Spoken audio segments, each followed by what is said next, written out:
भगवते वासुदेवाय।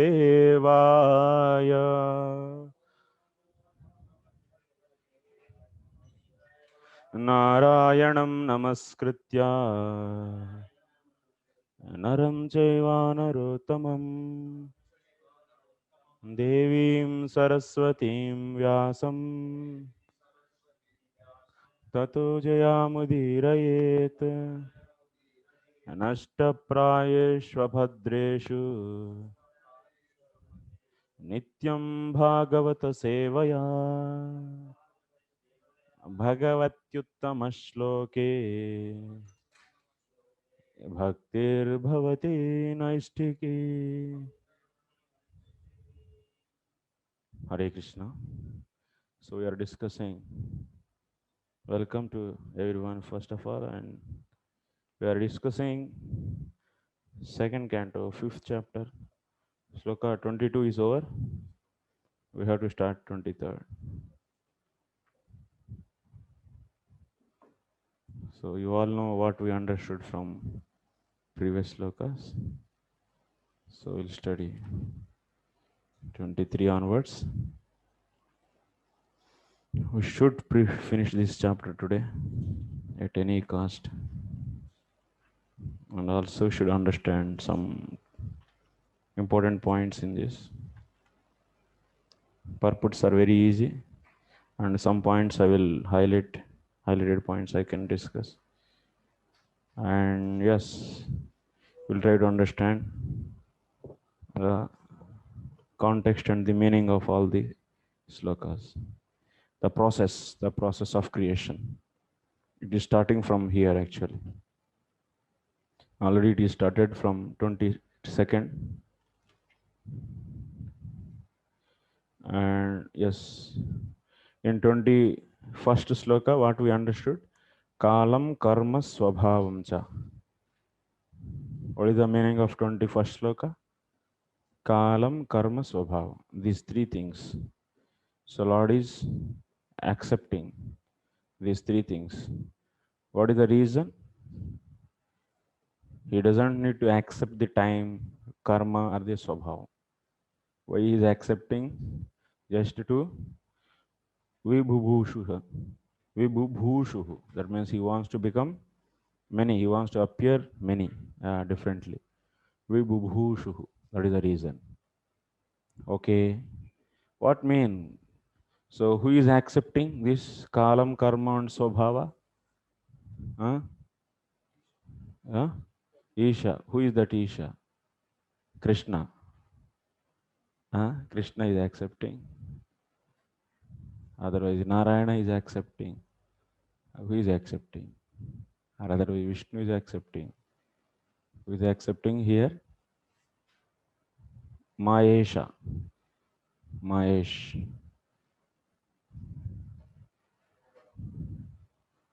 Who is he?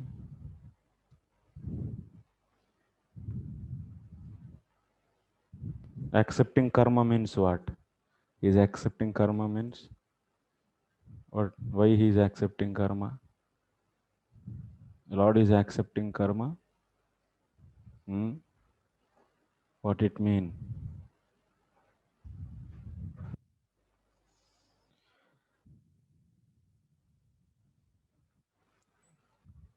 So here, so that's why many people many times they get fear of the creation because of these terms and these things. Looks very different and very difficult. So here kalam means you should take shobakam, srishti kalaha. That means shobakam or vyavahara hetum. So you are able to know this is the time of the starting of creation. By what you are able to know this? This is the end of the creation, annihilation. This is the middle of the middle portion of the creation. This starting, ending, middle, this kind of vyavahara you are able to do because of what? Because of the time. That is a Shakti actually. So that Shakti, which is the instrumental to have this kind of usage. What is that? This is the starting of creation, this is the middle of the creation, and this is the ending of creation, like that. So that is possible because of this kala. And karma means what you should take? Jiva adrishtam, the fate of the jiva. And swabhavam means here swabhavam we are seeing in the 21st sloka. What is the meaning of swabhavam? So nature is given, and yes, we'll see from the different commentaries. So because this concept is not so much easily understandable in one commentary, so we'll go for the different commentaries and we'll try to understand the concept, so that we can get this some clarity. So here swabhavam means, so Veera Raghavacharya is saying swabhavam means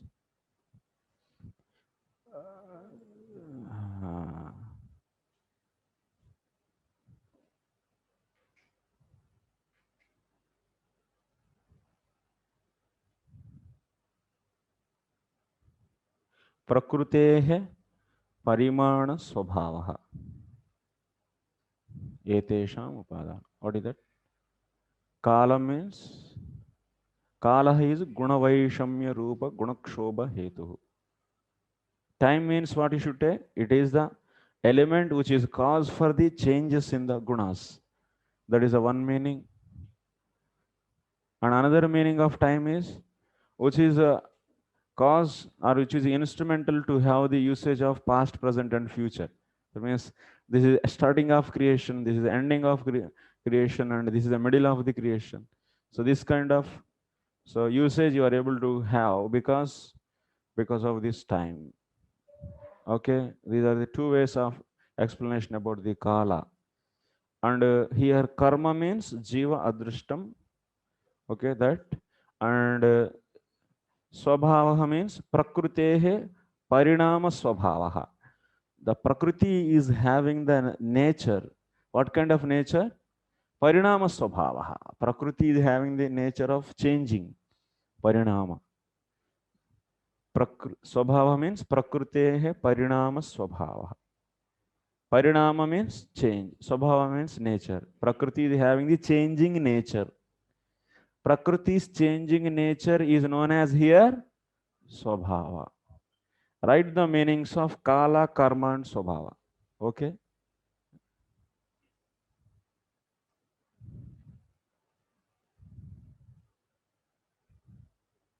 Okay, next. And these three are what?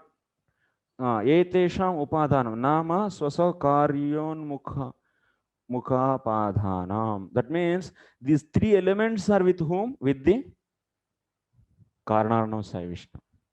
These three are with him only now.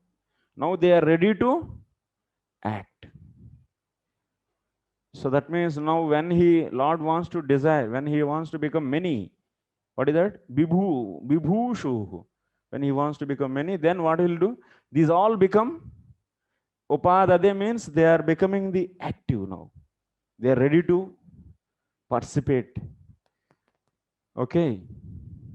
These three Shaktis, Kala Shakti, Jiva Adrishtam, that is karma, and the Swabhava means the Prakriti's changing nature. These three. Now they are ready to action. Yes. Initially, you told about that Lord accepts karma. Karma what means, does that mean? it doesn't mean it's not like Jivas. We have the karma. That this karma means here Jiva Adrishtam. We should take here. Fate of the Jiva. That is also cause actually. That is also cause, one of the cause to have this creation. If Jiva Adrishtam is not there, what is the point of creating? Whom will create? Let us assume that there is no karma to the Jiva in whole creation. Then Brahmaji will give the bodies on based upon what? Jabardasti dena padega. Then he has to give forcefully. Huh? Jiva Adrishtam, yes. the fate of jiva. That is known as karma. Huh? What is that, Mataji?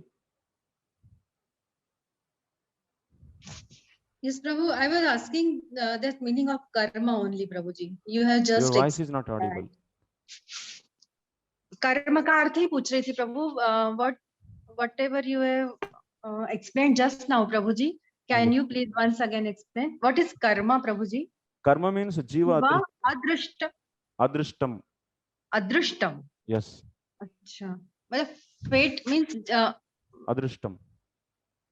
Jiva's fate. तो कर्म change होता रहता है ना प्रभु. दैव या भाग्य वो तो निश्चित हो गया है, तो कैसे समझेंगे प्रभु जी उसको? Actually, jiva adrishtam means jiva in the last, before the annihilation, jiva already acquired, all the jivas acquired the karma, and along with their karma they entered into the body of Karanarnam Sai Vishnu. Now their cumulative fate is the cause for the having the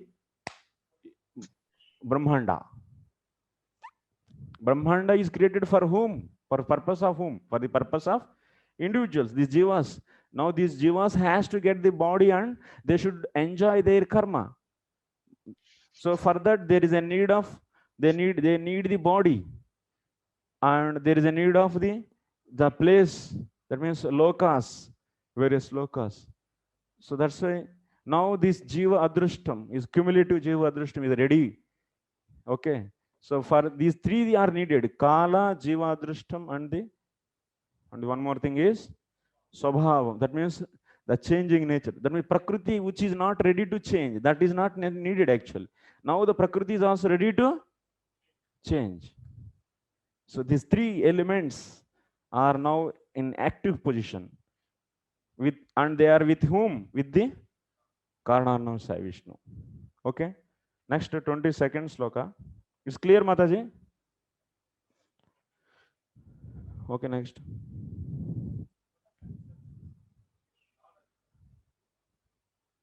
Huh? Lord accepts means he is, who is holding, who is adhisthana of this. Someone need to have this, hold this. They cannot stay independently somewhere. Okay. That means now they are, he is ready to, they are ready to active, they are ready to take participate, they are ready to form a Brahmanda. So that's why, so they are all with whom now? With the Purusha. They are all with the Purusha. Who is that? That is Karanarnam Sai Vishnu. Then what will happen? Then 22nd sloka is saying, कालात् गुणव्यतिकरः परिणामः स्वभावतः कर्मणः जन्म महतः पुरुषाधिष्ठितात् अभूत. What this sloka is saying?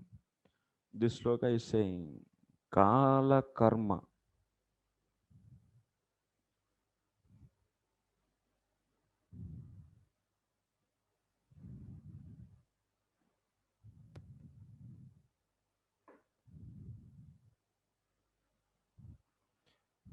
Mahat is coming. Now, Mahat is the output product. This is the output, how it is coming. Now you are getting the pot. What is the upadana karanam for the pot? Clay. What is the upadana karanam for the pot? That is a clay. Now Mahat is coming. For the Mahat, what is the upadana karanam? This Kala Shakti, Jiva Adrishtam, and Swabhava of the Prakriti. Prakriti. These three are together participating and producing Mahat. Kalat Gunavetikaraha Parinamaha Swabhavataha Karmanaha Janma Mahataha Purushadhishtat Abhut. So I'm following the Viraragavacharya's commentary because he is elaborating more than the other acharyas.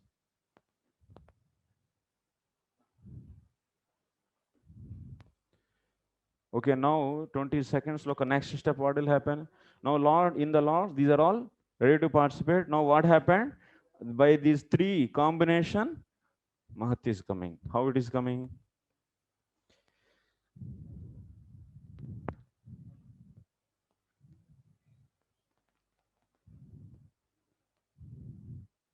Kalat hetubhutat गुणव्यतिकरात् कालकृत गुण वैषम्यात् इत्यर्थः. Kala, what the role of the Kala time? It will bring the changes in the gunas of the Prakriti. And Parinama Swabhavatah Prakrutehe Parinama Swabhavat Karmanah Jiva Drishtacha Hetoho Purusha Adhishtitad Avyaktat Mahataha Mahatattvasya Janmotpattir Abhut. How to understand this? Kalat Parinama Swabhavatah Karmanah Mahataha Purushadishtat Avyaktat Mahatattvasya Janma Abhut. Like this Anvaya. Try to understand this.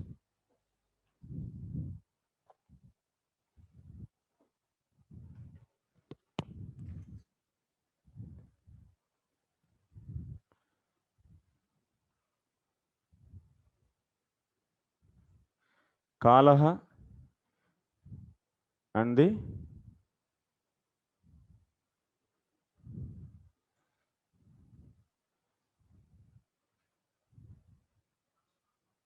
Prakrutehe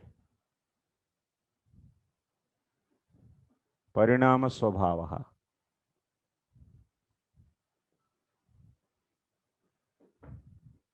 Prakrutehe Parinama Swabhava means a changing nature of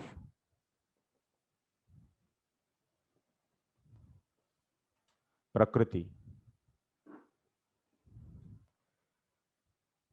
Kala, what it do? Gunavetikaraha. Cause to change. Oh. And next, Jiva. Karma means Jivadrishtam.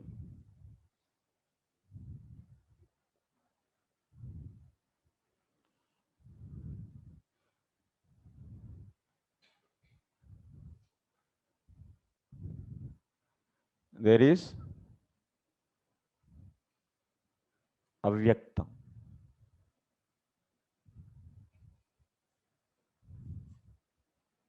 Avyaktam. They are.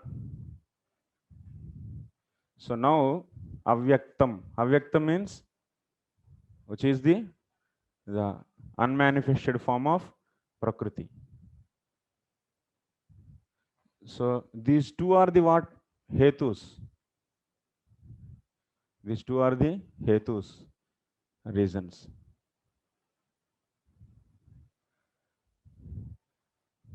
Because now this Avyaktam is having the nature of changing. Avyaktam means Prakriti, which is in the unmanifested form. And it's a Parinama Swabhavaha. It is ready to change. And also Jiva Adrushtam, the fate of the Jiva. These two reasons, because of these two reasons, when Kala acts on this, then what is coming? It is giving Mahattattvam.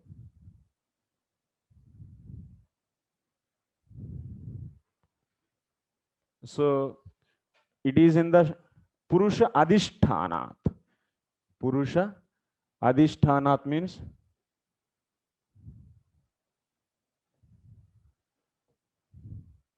that means it is resting in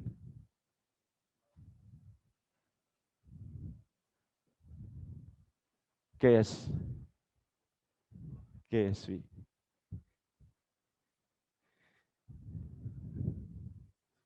Because these two reasons, by the time Avyakta is producing, which is resting in Karanam se Vishnu. This is the meaning of this sloka.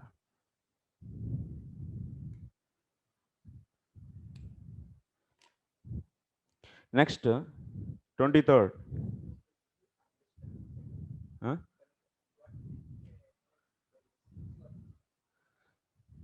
Fate. Adrishta, that is anything, jiva and adrishtam, just like sandhi, just vichedip you do. Like now you see, now here heart is 45 degrees centigrade. The heat. Now we are having the temperature of 45 degrees. Why? Jiva Adrishtam is a cause. The jivas who are sitting here, they are all cumulatively having such a fate. Now the temperature should be 45 degrees centigrade. Understanding? Now there is a big tsunami in the certain area. Because all the jivas cumulatively, they have such a fate, there should be tsunami and they have problem. They should. And cumulatively, all the jivas in this Brahmanda are the cause for the having the Brahmanda of that size and that everything. Yeah. Okay. Effect of collective karma, Prabhu. It is also said Effect of collective the karma. creation is the pastimes of the Lord, and Yes. this is the Lord does lilia without any cause. Yeah. So one place also said jiva is the also cause. If jiva is not, if jiva's fate is not there, so no brahmanda, no need of brahmanda. Yes. Just like no prisoner and no prison. Yes. Example we give. But other place we say Lord is just annihilating and just like taking breath, and this is eternally going on. Yes. So many material world creation is there. But then question comes, if no jiva's fate is there, Yeah. so no brahmanda. But No Brahmanda. but Yes. other place brahmanda is there because Lord's pastime. Yes. So how to understand? But that is not, see, but that is not possible, na? So no jiva, because jivas are ananta. Jivas are ananta. So no jiva is not there, is not possible. And which is not possible based upon that statement, no logic to derive.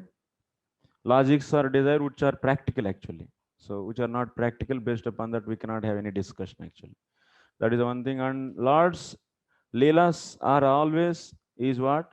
Is the causeless. That means they are out of his no purpose. That means he doesn't have any purpose behind that. He doesn't want to derive any personal benefit for us, for him.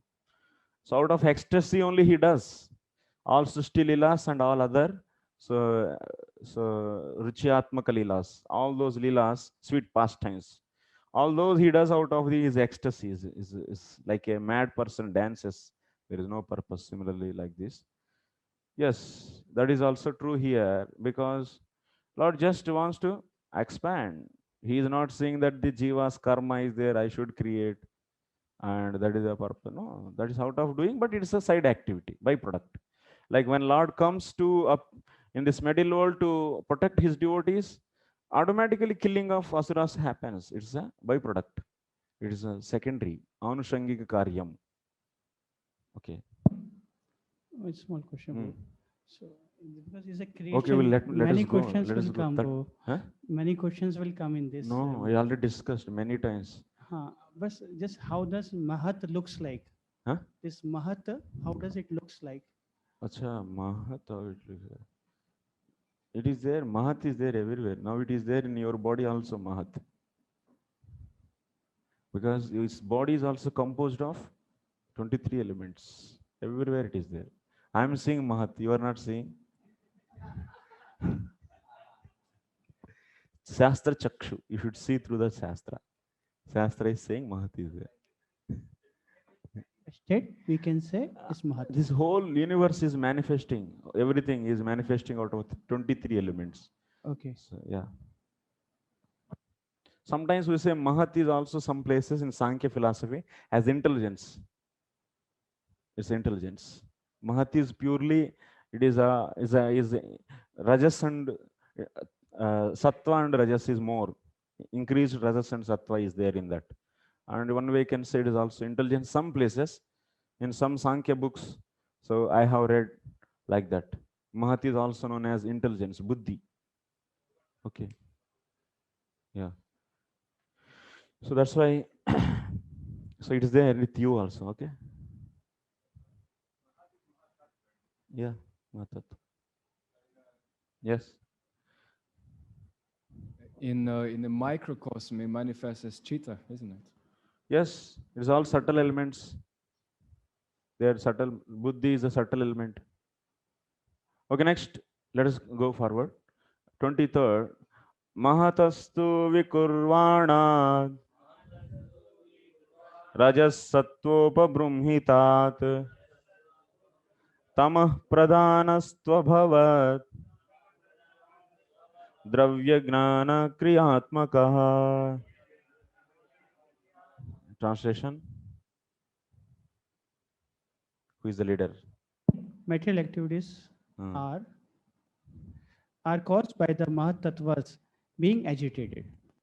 At first, there is a transformation of the modes of goodness and passion, and later, due to mode of ignorance, matter. Its knowledge and different activities of material knowledge come into play. Okay. What you understood?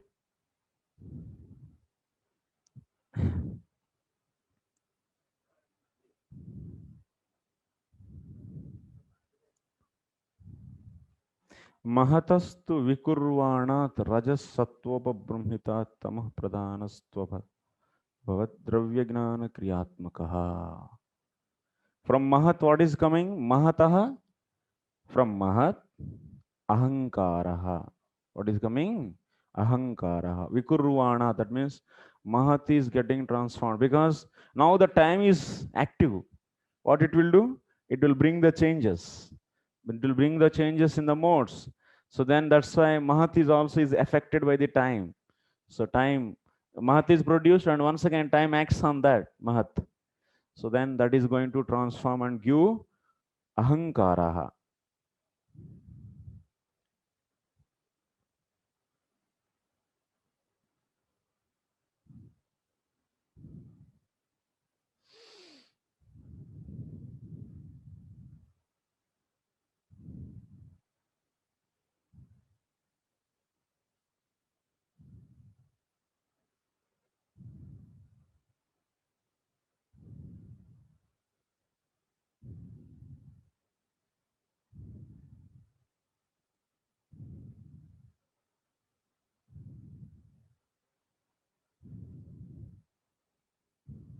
Rajasattvopabrumhita.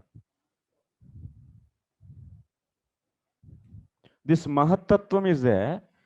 In this, of course, it is also made up of what? It is made up, it is coming from Avyakta means it is having the three modes. Yes? It is also made up of three modes.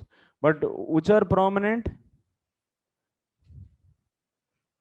Sattva, Rajas. Sattva guna and Rajas. And Tamas is less. And this kind of Mahatattva is giving what? Is giving the Ahankaraha.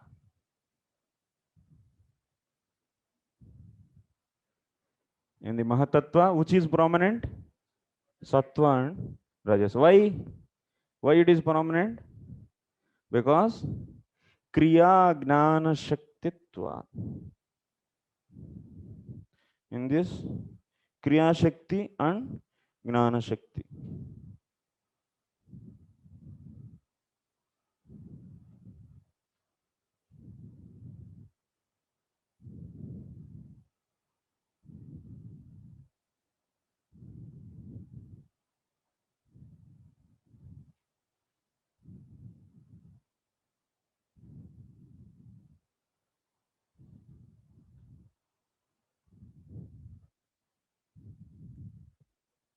Because of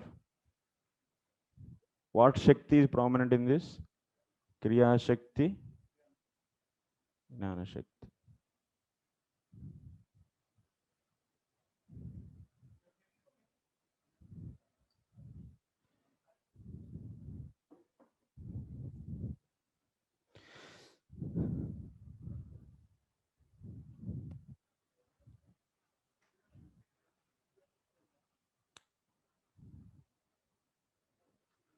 Because of Kriya Shakti and Gnana Shakti, it is having the increased Rajas and Sattva.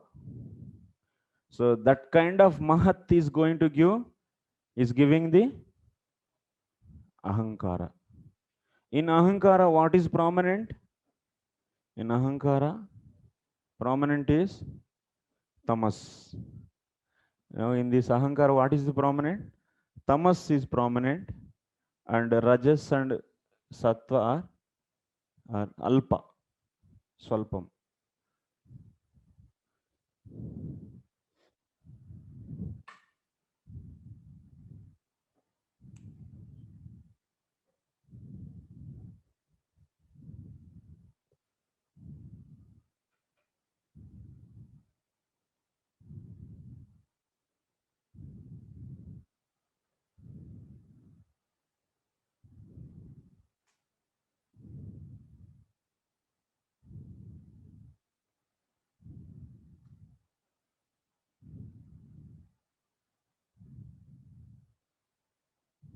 Tamah pradhanah abhavat.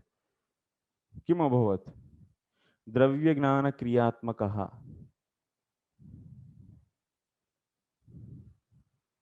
Tamah pradhanah, padartha vishesha, kaschid abhavat.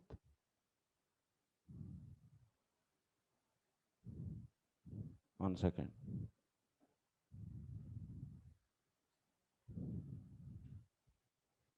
So Mahati is giving such a object where the tamoguna is more, Rajas and Sattva are the less. So such a padartha is given.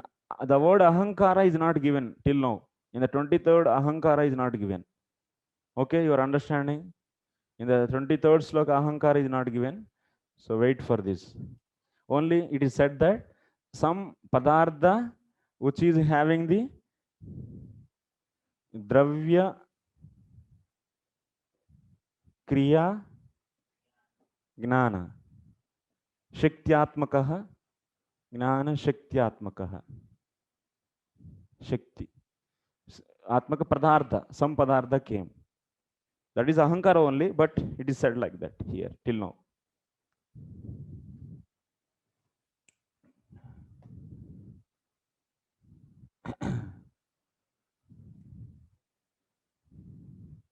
Okay, next.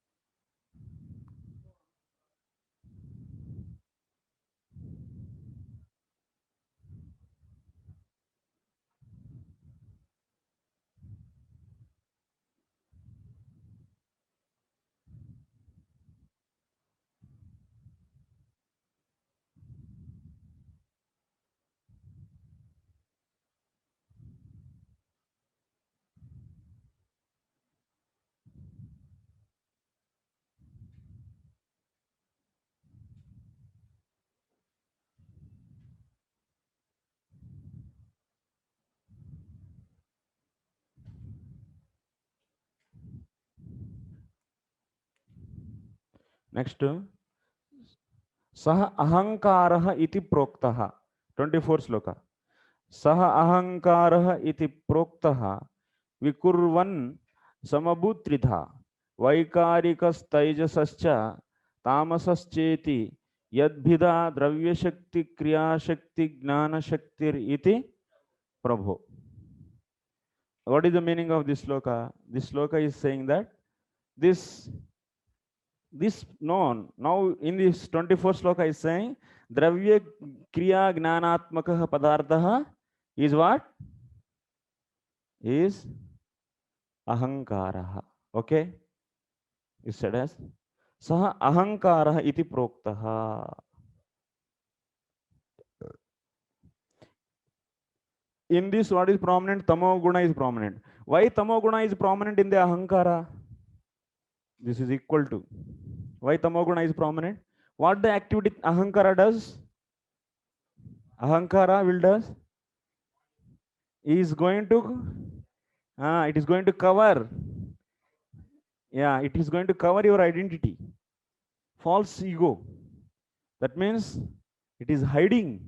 So that's why what quality should be more? Tamoguna should be more. Ahankara. Tamoguna is more. Okay. Tamoguna should be more. So this, then time will act on this ahankara also. Then what will happen? Tridha bhavat. It is becoming into three forms.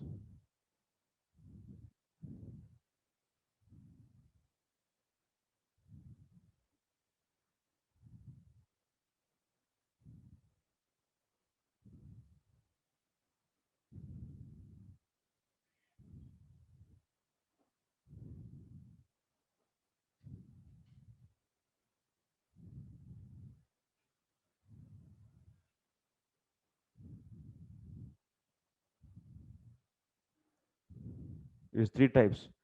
Vaikarikaha means satvikaha. It's threefold.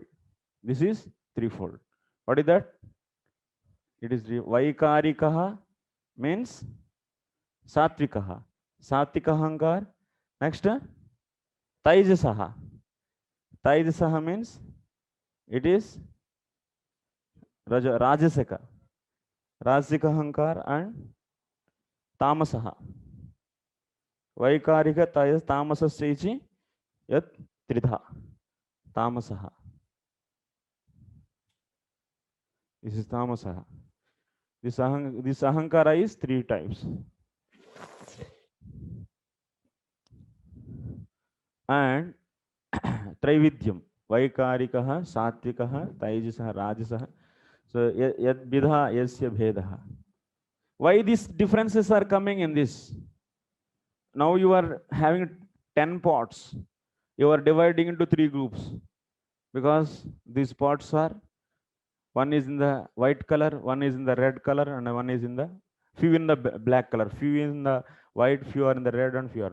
Based upon the color, how many parts you will do? You will do three divisions. 10 pots are there. So three different colors are there. Then you will make three groups. Similarly here, ahankara is there, but it is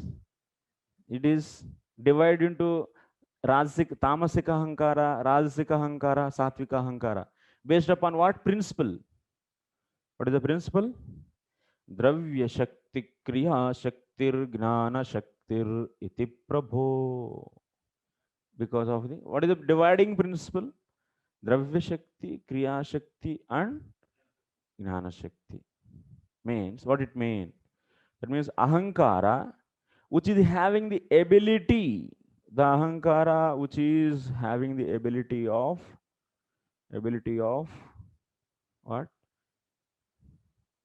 Ability of producing the dravya. Dravya means like mahabhutas. The ahankara which is having the ability of producing the dravyas.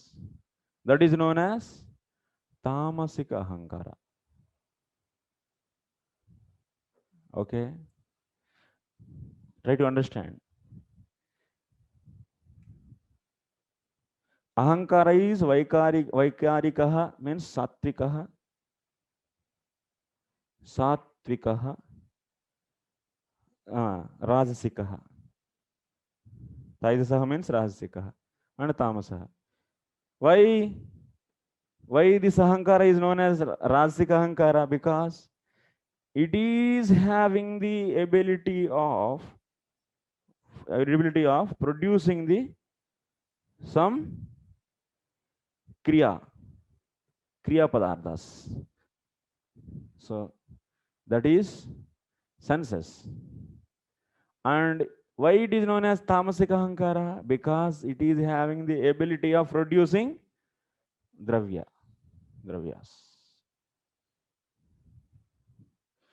That means the ahankara which is having the ability of producing the senses is known as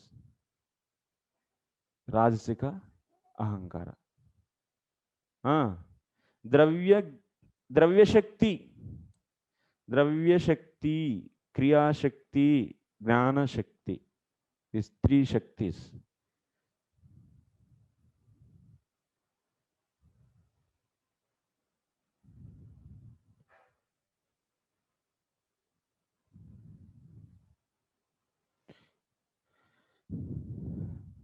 द्रव्येषु महाभूतेषु आकादिषु शक्तिः उत्पादन सामर्थ्यस्य एवं क्रियासु इंद्रियेषु तथा ज्ञानेषु देवेषु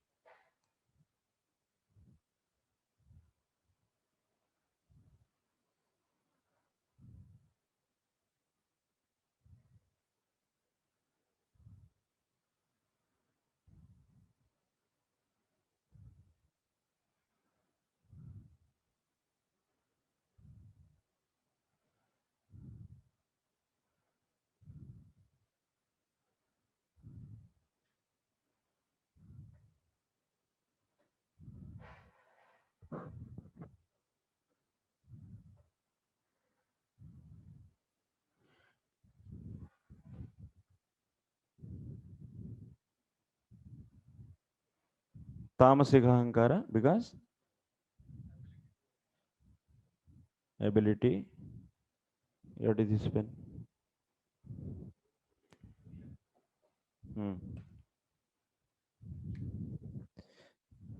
Ability to produce the dravyas, or otherwise द्रव्येषु द्रव्यम okay द्रव्येषु महाभूतेषु आकादिषु शक्तिः उत्पादन सामर्थ्य, or otherwise you can say the tamasic ahankara is the one which is the one which is the tamasic ahankara is the ability of producing shakti,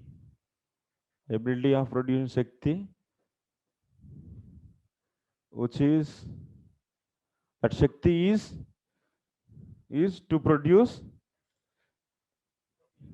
dravyas.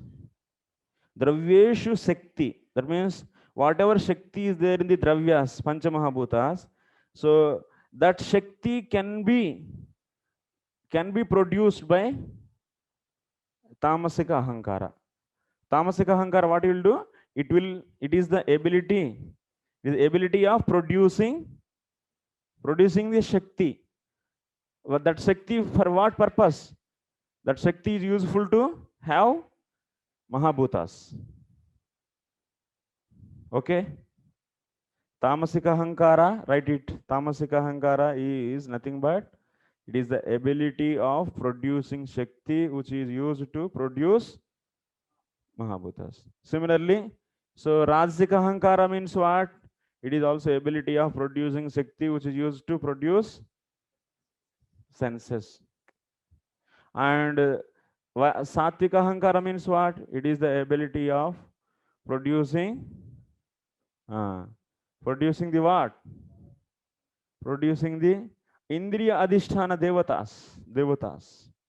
It is the ability of producing a shakti which is used to produce indriya adhisthana devatas. Okay, clear? These are the three divisions.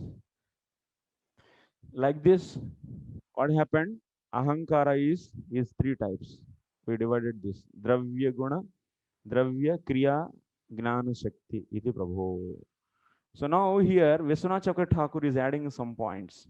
You have to note it. What he is saying? Atra samyavastham gunatrayameva pradhanam. So when these three gunas are in the equilibrium state, and that is known as pradhanam. Okay. Samyavastham gunatrayam eva pradhanam. Tasya kalena सत्वाम शोद्रे को महत्तत्वम, रजसाम शोद्रे को महत्तत्व भेदः सूत्र तत्वम. If you see your Subodhini book, you'll be seeing some special lines behind this mahatattvam, and also there is one more pradhana is coming. What is this pradhana? This pradhana is nothing but this avyakta is in the active stage. When this avyakta in active state of avyakta is known as active state of avyakta is known as pradhanam.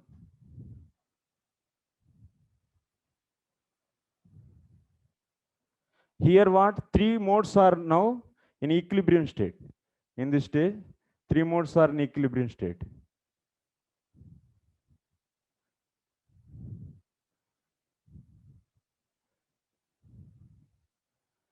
Equilibrium state. So, but when kala is applied this on this avyakta, which is known as pradhana, because now it is ready to act. And these two are the also hetus. This should be there. Otherwise, that means this avyakta should have the nature of changing, and also jivadrishtam should be there. Then this is avyaktam is changing. Now in this rajas, tamas, and sattva are in the equal level. When sattva is increased in this, then what is coming? Mahatattvam is coming. If sattva is increased, so for to get mahatattvam, what should be happen? Sattva, satvodrekam, mahatattvam, and rajasam shodreko mahatattva bhedaha. That is sutra tattvam. What we know, this is known as so sutra tattvam. Actually, what I said, mahatattvam, in mahatattvam, sattva and rajas are more. Okay. So when sattva is more, then that is known as mahatattvam. That is known as mahatattvam. And when rajas is increased, then that mahatattvam is known as sutra tattvam. Like how this ahankara is also having the threefold or not? Ahankara is having three types. Vaikarika, Taijasa, Tamasa. Like this mahatattvam is also having two types in this. Everyone is putting hands like this means.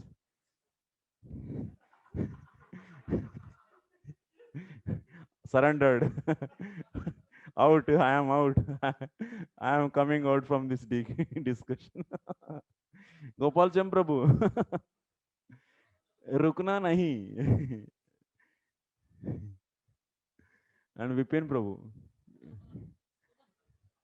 All surrendered. Any question? Yes, Mataji. Yashoda Kirti Mataji. Tell me. What do you have question? Hare Krishna, Prabhuji, which are the two types of that Mahat Tattva? Yes, yes. You Based just upon what? explained. Yeah. Yes, continue. Yes, what are the names? What are the names, Prabhuji? The two types of Mahat Tattva, two One parts is- of Mahat Tattva. Yeah. One is due to increase in sattva guna, that is known as mahatattvam. That is known as mahatattvam only.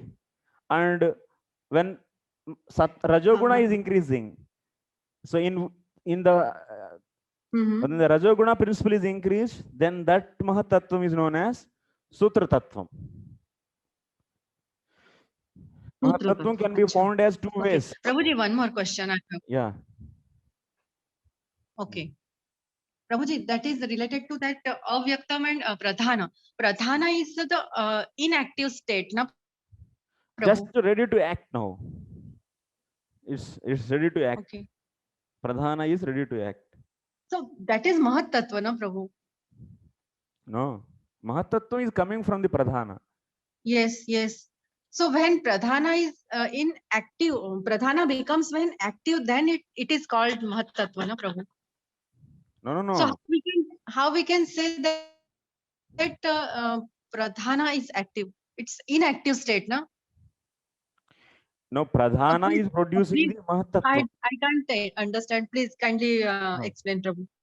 So now you see, this avyakta is there. That is a prakriti. Okay. Yes, Prabhu. This is known as prakriti. Now it is ready to act. nothing ready to act, but nothing happened actually. Then it is known as pradhana. Okay. Now when there is a changes, pradhana means what? Sattva, rajas, and tamas are in the Equilibrium. equilibrium. Yes, Prabhu. So now time is acting. This kala is acting on the pradhana. Yes. Then what will happen? Mahatattva is coming. Mahatattva is the product. Where these two also factors, reasons. These two reasons. And this time when act on the pradhana is producing the mahatattva. So that means now mahatattva is a disbalanced state of the pradhana. Disbalanced state of the pradhana is mahatattva, where sattva may increase or the rajas may increase. So rajas increase, sattva increase means that is known as mahatattva. Rajas increase, then that is known as sutra tattva. Yes. Okay. Thank you, Prabhu. Yes. So now from this mahatattva, what is tamoguna is very less in this mahatattva. So and from this, one more element is coming. What is that? Dravya kriya gnana shaktiman. That is known as ahankara. So in this, three types are there: vaikarika, taijasa, or tamasa. So vaikarika means it is nothing but the ability of producing shakti which is used to produce devatas. Okay. Kriya Shakti and Jnana Shakti, more can you explain? This is, that means devatas means for producing the devatas what you need? Gnana Shakti. And taijasa, that means for producing the senses you need Kriya Shakti. That means this taijasa is able to produce Kriya Shakti. Okay, taijasa is able to produce Kriya Shakti, so that is useful to produce senses. And tamasa means it is able to produce dravya shakti, which is used to produce dravyas. That means pancha mahabhutas. Okay. Those shakti's name is this. That means the ability of producing shakti. Now you are saying, what is that shakti? That shakti is dravya shakti. Where? It's total. Ahankara is total. Now you are separately seeing.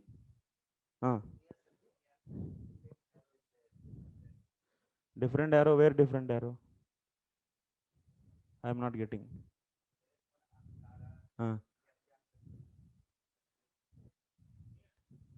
So there's one other Kriya Shakti, Gyan Shakti is written. This Same, one? This, This one? yeah, yes. So same thing, no? This is anytime sattva means, so this is of what? Mahatattva is composed of Kriya Shakti and Gnana Shakti, because sattva and rajas only increase, na? That means Kriya Shakti and the Gnana Shakti is prominent. Okay. Kriya Shakti. Rajasika Ahankara, not rajas. Rajasika Ahankara. Okay.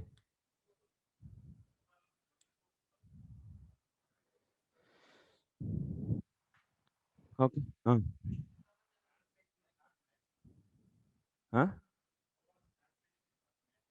Oh, okay. That's later, bro.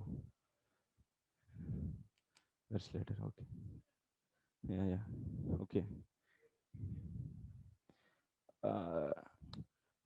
Not matching means yes.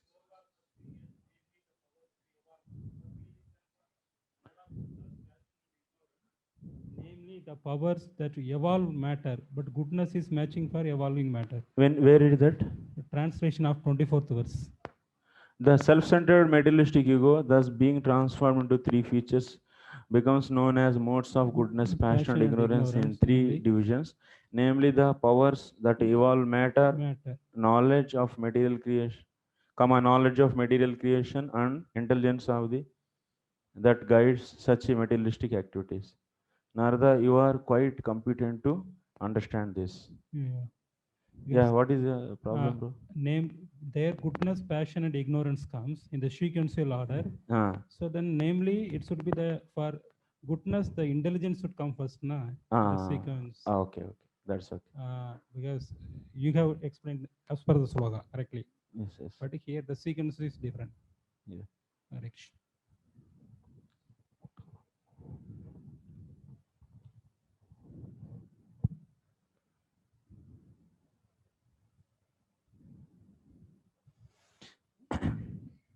Okay, this is clear?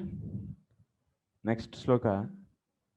Next sloka, what is saying? Tamasadapi bhutadehe vikurvanad abhut nabha tasya matra gunah shabdo lingam yad drashtru. So now we will be taking, now we are here. Vaikarika, Taijasa and Tamasa. These three ahankaras are there. This is the ability of producing Jnana Shakti, so that devatas are appearing. This is able to produce Kriya Shakti, so that senses are formed. And from the Tamasa, so it is able to produce the Dravya Shakti. So that is cause for the Pancha Mahabhutas. First we are seeing with the Tamasad. That means from this. Tamasadapi Bhutadehe Vikurvanat Bhutadehe Abhavat Abhut Nabha. So from this tamas ahankara, you take tamas ahankara here. Or everyone is able to see? Someone. From the tamas ahankara,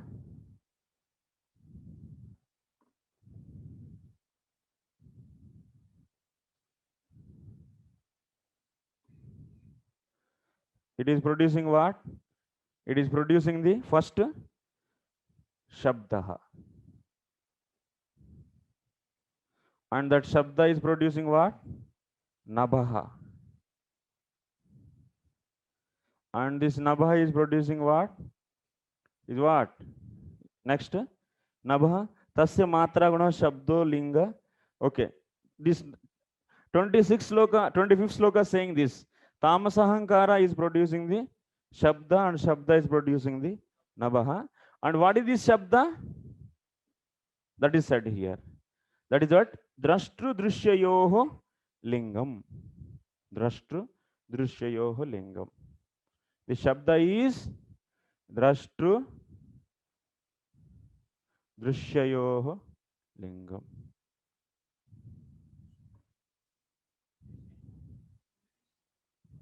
What it mean?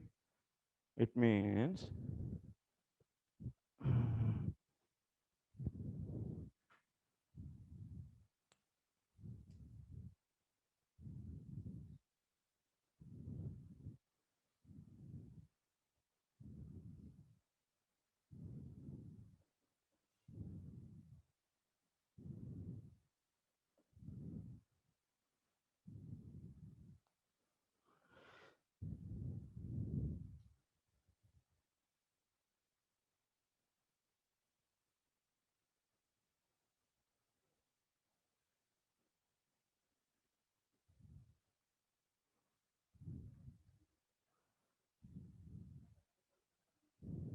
wait.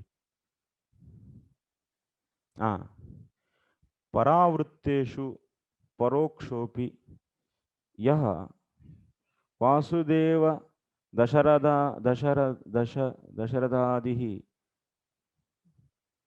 Drashta Yascha. That means Tena Drishyaha Krishna Ramadi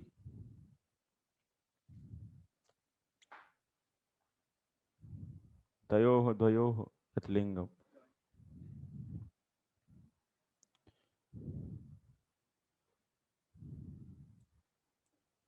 It is the indicator actually. Shabda will indicate what?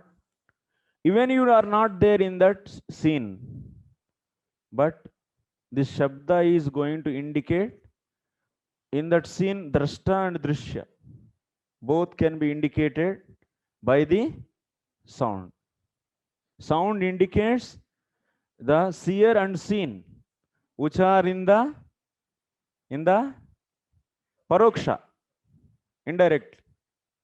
So if someone is there in front of you, there is no need of Shabda to know that.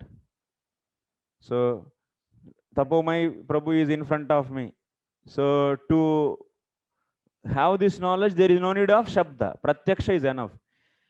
But in the last, that means Dasharatha is there in the Treta Yuga, and the Dwapara Yuga, Vasudeva is there, and their son Krishna and Rama are there, Rama and Krishna. So Dasharatha is a seer and Rama is seen. How to know? Who is going to indicate these two? Dashta and Drishya. That is Shabda. Dasharatha and Rama.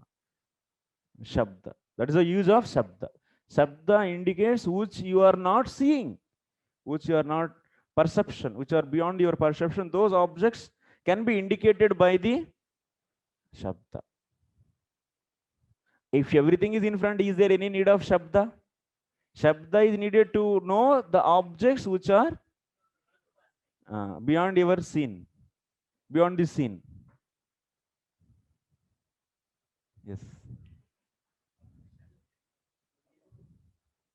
So now example, now I am using so many words. This Srishti Leela I am explaining. That is not in front of you. If there is experiment is possible, then what I will do? I will experiment it and I will show there is no need of any Shabda. Yes. But now I am using so many words. Why? That process is beyond the scene. Is out of scene. It is not in front of your scene. If I am having such a ability, I will take all of you to, at the time of starting Srishti, and I will make all of you to see this and see how this Mahat is produced, and after that Ahankara is produced. But we don't have such a facility. So that's why what we should do, that we should know by the Shabda. Shabda only. Maybe we can do some model, we can develop some model, some just prototype for this process in the laboratory. It's just a model. It's not stimuli. It's just a model, not the original. Okay. Shabda is required when seen things are not seen. To develop relationship with seer and seen, the Shabda is required. But we see many things. The seer and seen is there, and still Shabda using. We are using Shabdas. Suppose this is a laptop, this is glass, this table. But so to teach someone, the seer and seen is there, but we still teach them through Shabda only. So how to understand? Yeah, so objects which are there. So we are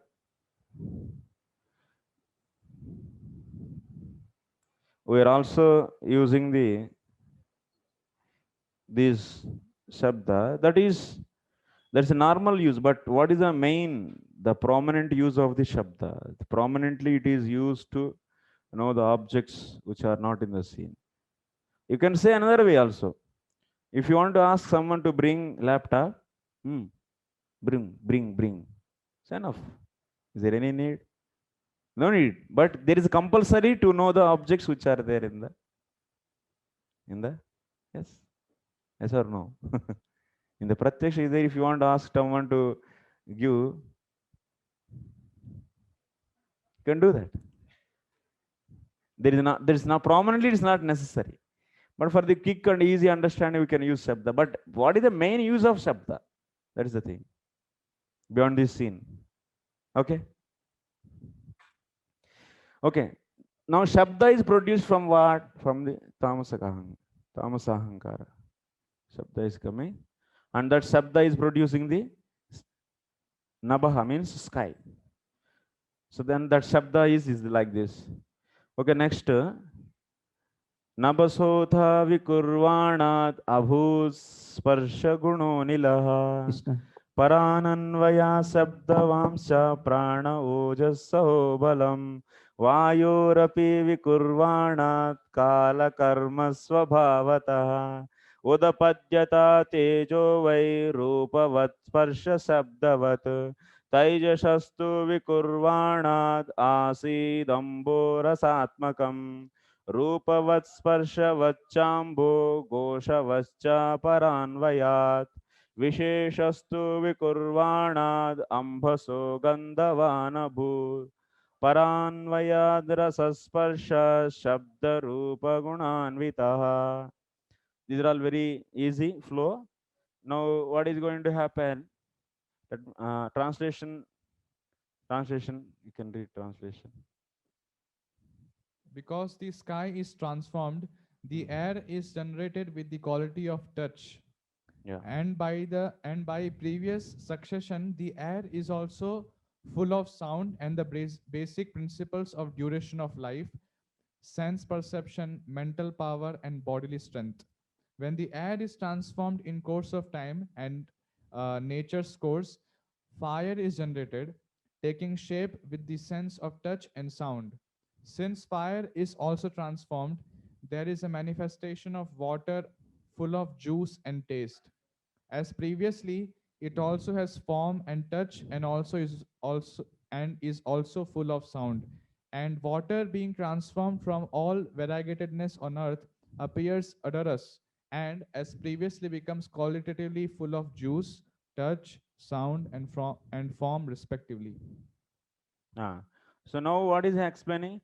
This Nabaha is came. Nabasaha. From Nabasaha Vikurvana Tabut Sparsha Guno Anilaha. From the Nabaha, what is there? Sparsha. Sparsha came. Touch. From that Sparsha came. Sparsha means touch. And touch produced what? Air. Vayu. Anilaha. Anilaha. Anilaha means air. Anilaha is air. So Anilaha is having the quality of what? Shabda and Paranvayat. Shabda Vamscha. It is also, it is a quality of Shabda. It is having Shabda and also Sparsha. Both qualities are there in this Anilaha. Okay? From Anila, what came? From Anila, we'll go to where? Here. I'll remove this, okay?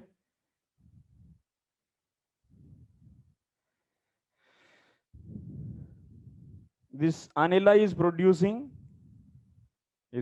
what? No.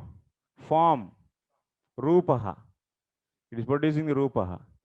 Then Rupa is giving fire. Analaha. What is coming? Analaha. This is having the three qualities. Shabda, Sparsha, and Rupa. And next, Analaha is producing what? A taste, Ruchi. What is that? Swadha is given there. Rasatmakam, Rasaha. Rasa is coming. Rasa is producing Ambaha. Ambaha means water. Ambasaha. And it is producing Gandhaha. Gandha is giving. Water is having the Shabda, Sparsha, Rupa, Rasa. And water is producing Prithvi. What is that? Vikurvana.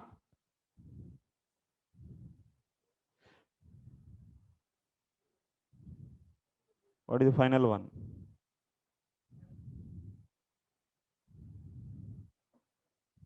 Gandhavan means that is Prithvi.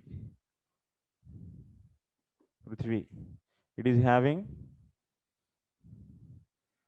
Shabda, Sparsha, Rupa, Rasa, Gandha. Okay.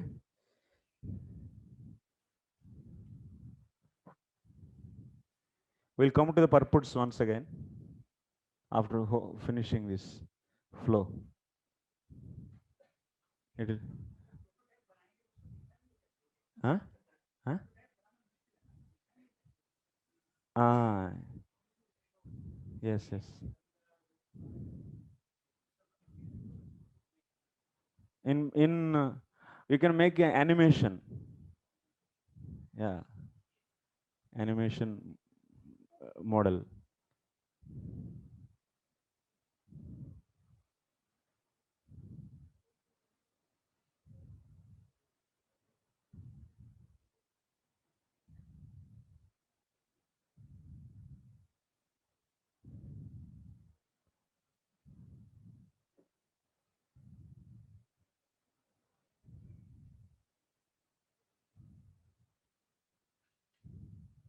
$29.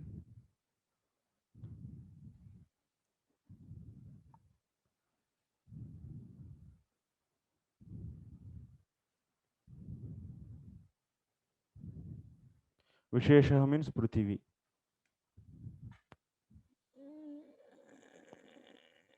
Prithvi.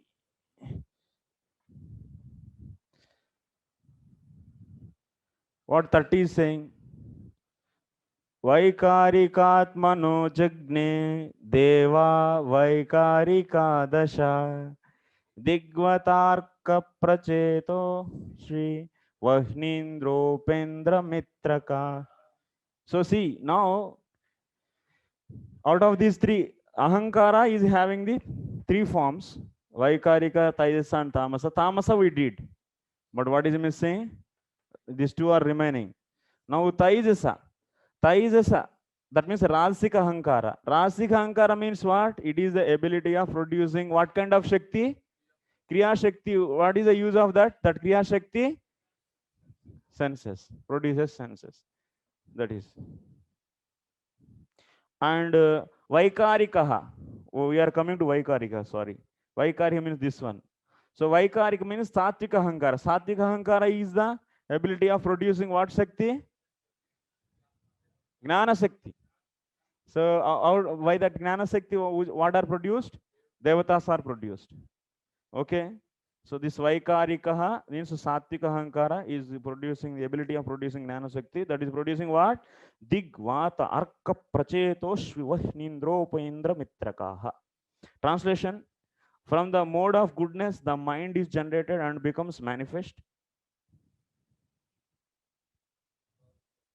And also the 10 demigods controlling the bodily movements. Such demigods are known as controller of directions, the controller of air, the sun god, the father of Daksha Prajapati, the Swini Kumaras, the fire god, the king of heaven, the worshipable deity in heaven, the chief of the Adityas, and Brahmaji, the Prajapati. All come into existence. Okay, this is from Tamasa Ahankara. What is coming? We saw this will remove. Huh? True. From Rajasika, the Ahankara, senses are produced. Yeah. How many senses, bro? 10 senses. Okay. 11 sense is produced from goodness. But this Vaikarika Ahankara is producing the 11. 11 what? So one is the mind and other 10 are the Adhisthana Devatas. Okay, now we'll come to there only. This I am reviewing. Ink is over. Maybe if you.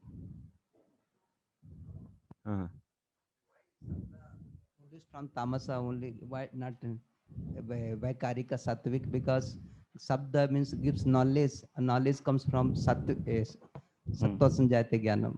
So here is Sabda is produced from Tamasa. It is also said Anabritti Sabda. So can you give?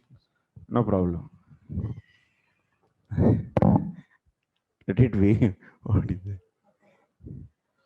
I cannot change, bro. Yeah.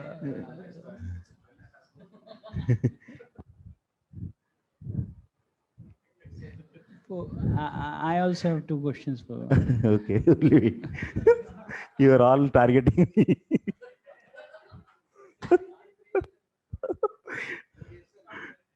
Question.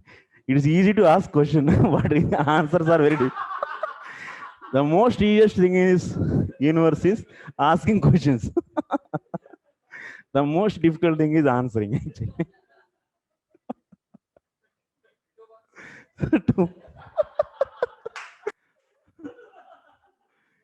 uh, two marks question.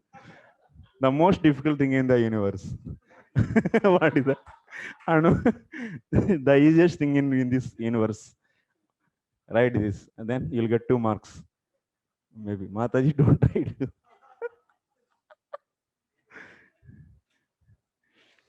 Okay, now Vaikarika Ahankara will take. That means Satvika Ahankara. Yes, we should finish quickly and come to the purpose. Satvika Ahankara. Why I'm going like this? Because it's a total process. Now, all in between breaks, if it's coming so flow, it will be difficult. So that's so easy to process this is. That's why we are going like this. Satvika Ahankara.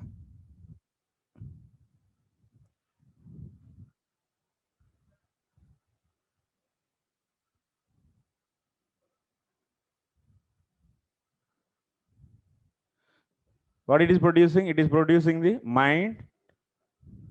Satvika Ahankara producing Manaha and 10 devatas.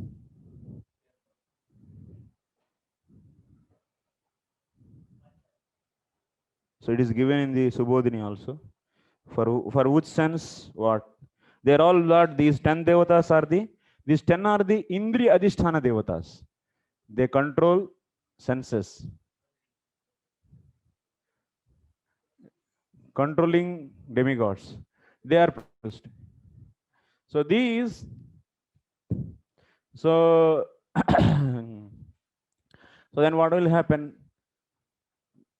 These 10 are the controlling of what sense? For the ears, Dig Devatas. For eyes, Surya. For the skin, Vayu. And for the nose, Ashwini Kumaras. Tongue, Varuna. Hands, Indra. And feet, Upendra. Voice, Agni. Yanas, Mitra. Genitals, Prajapati. So like this. And next,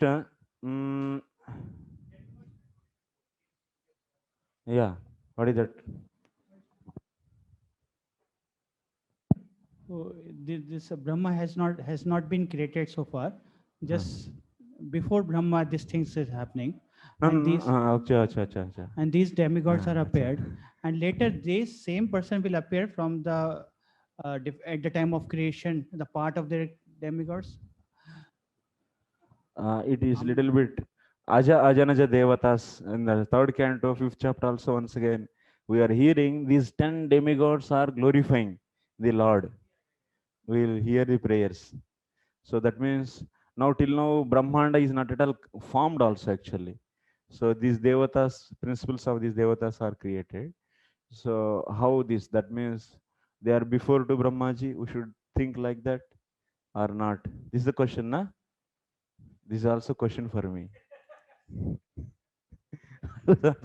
I was also asking several people, what is this actually? That means now if it is just a principle, okay. Now this principle, that Devata principle is created, we can take. But the main problem is, so there is not a problem now. Till in this chapter, you don't get that doubt. But when you go to the 3rd canto, 5th chapter, when you read, these Devatas, these Indriya Adhisthana Devatas, they are glorifying the Lord. So whole prayers are there. So that means how the entity came at that time. Till now, Brahmanda also is not formed. So what is this? And these principles behind something, I will, let us see there. In between, if I find answer, then I will tell. If anyone knows, they can tell online. But many students, they don't know what is this topic also. So don't confuse them. Let the process go on. Yeah. Okay. So everything is easy. Okay. This is from Vaikarika Ahankara, that means Satvika Ahankara. This mind is coming, and also Indriya Adhisthana Devatas. Principles are coming. Principle of this Devata principle. Devata principle is coming. Okay, next. So respectively, this is also given in Subodhini. This is given in the Vishnacharya Thakur commentary also. Which Devata is controlling what sense? Okay, that is already we read. Now, come to the next sloka. So, Taijasattu vikurvanat indriyani dasha bhavan gnana shakti kriya shaktir buddhi pranascha taijasau Shotram tvagrana drigjihva vagdor medrangri payavaha. Translation. Who is reading? Online.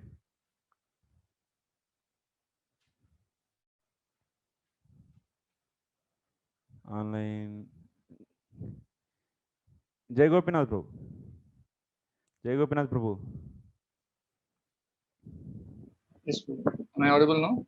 Yeah.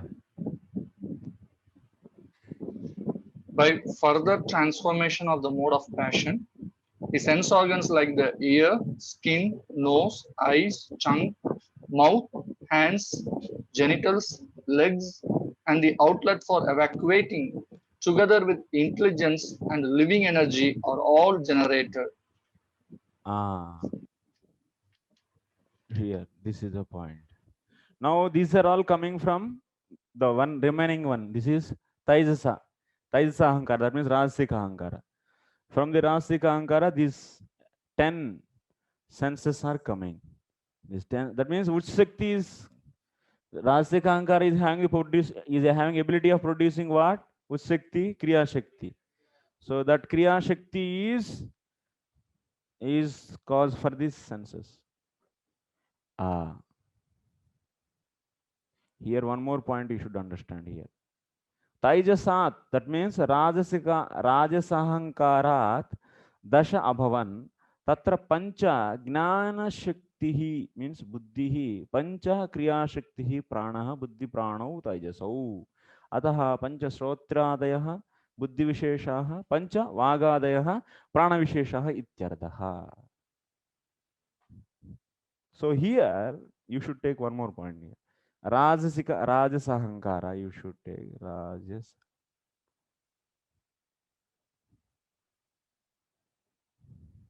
Rajasahankara, you take. In this, once again, two things are there here also. What is that? Rajasahankara is able to, is Gnana Shakti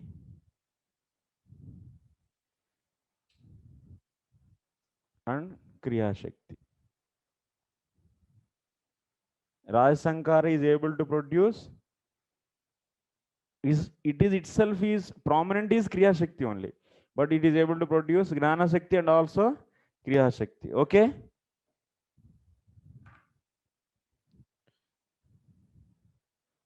That means Buddhi Indriyas. This Gnana Shakti is known as Buddhi and Kriya Shakti is known as Pranaha. And from this what are coming? Knowledge senses. Buddhi Indriyaha. Sorry, Buddhi. Buddhi Indriyaha. Buddhi Indriyas coming. And from this, which Indriyas are coming? Prana Indriyas. What is the Prana Indriyas? No.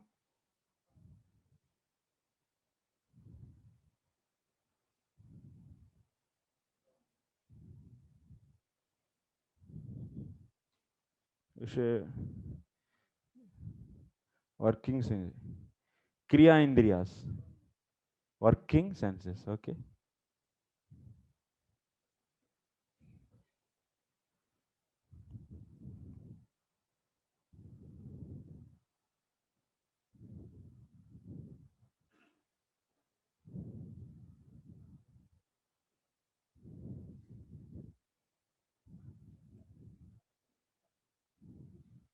These are all you know. What is those? Twag, Grana, Druk, Jihva, Srotram, eyes, ears, nose, tongue, and skin. And this Vag, nuns, vocal cord. Vag, Dhor, Dhorma, Dhor, Medra, Angri, Payavaha. Vag, Pani, Pada, Payu, Upastha. Apasthapayu. These 10, these 5, these 5. Okay, done.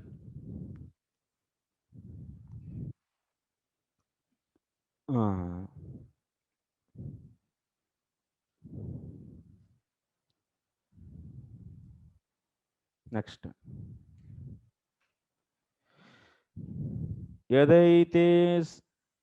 यदैते संगता भावा भूतेन्द्रिय मनोगुणाः यदायतन निर्माणे न शेकुर्ब्रह्मवित्तमा. What is that next? Now everything is done. Raw elements are, how many elements are created total now? This is 5, this is 5, 10. These are all how? 1. You should not count this. This is 1. This is 11. 11 plus tamas ahankara is how many it is producing? 10. Okay. Shabda is producing the Akash.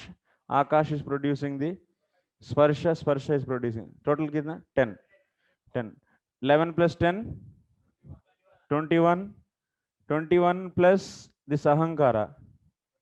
22 plus this one. Matata. 23. Okay. 23. This is Avyakta is 24. That we don't. That is not produced. That is initial existing already.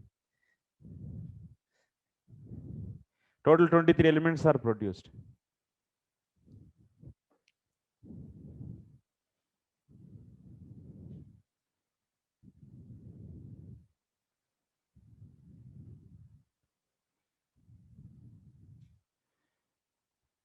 So now what happening? Then these 23 elements, what they are doing?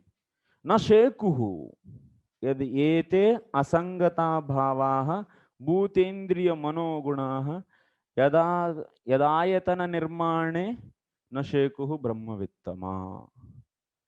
Till now, this is known as Karana Sushti. Till now, it is Karana Sushti. It is known as Karana Sushti. Now we are going to see Karya Sushti. That means this production of these 23 elements is known as Karana Sushti. And these 23 elements are used, and we are going to produce the what? Anda, egg. Brahmandas are produced. Mike. Total 23 elements. So 10 elements that is there. And one is Mahatattva. Yes. And Ahankara is one tattva, two tattva. How 23 comes? Can you please again count 23? Okay, 10 working senses and knowledge senses 10. 10. After 1 is mind, 11. 21. Next 10 that's coming from the Tamasa Ahankara. So 5 the sense objects and the sense, objects for the senses. That's Rupa Rasa Gandha Sparsha and also Panchamahabhutas. Total 10. 11 plus 10, 21. Plus Ahankara is 22. Mahat is 23. Okay.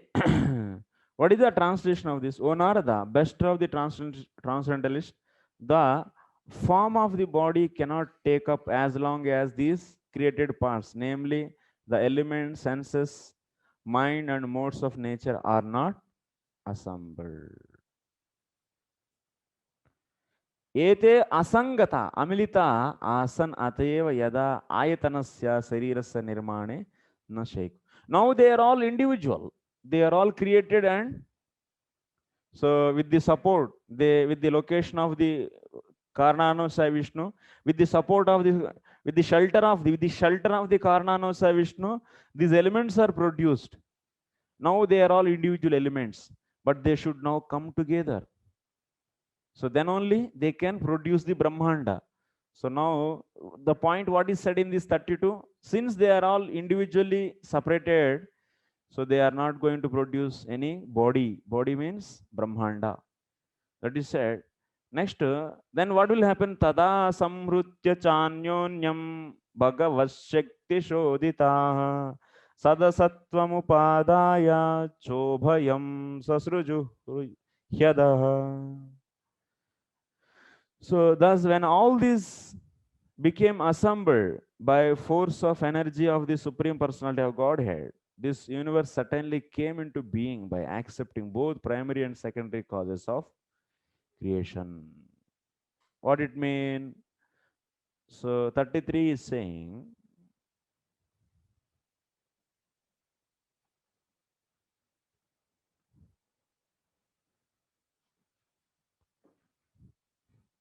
तदा भगवतः तेष्वेव प्रविष्टस्य शक्त्या संहननकारिण्या चोदिताः योजिताः सन्तः सदसत्वं मुख्य गौणभावम् उपादाय स्वीकृत्य उभयं समिष्टिविष्ट्याक्तम् आत्मकम् अंडरूपं शरीरं ससृजुः. Now these 23 elements are coming together by Lord's Samhanana Karini, Bhagavad Shakti, by the Shakti of the Lord. What is that Shakti? Samhanana Karini. Bhagavataha teshu eva pravishtasya Shaktya. Samhanana Karinya. That means which is summing. It will sum up all. That means it will add one to the another. That means it will bring all together.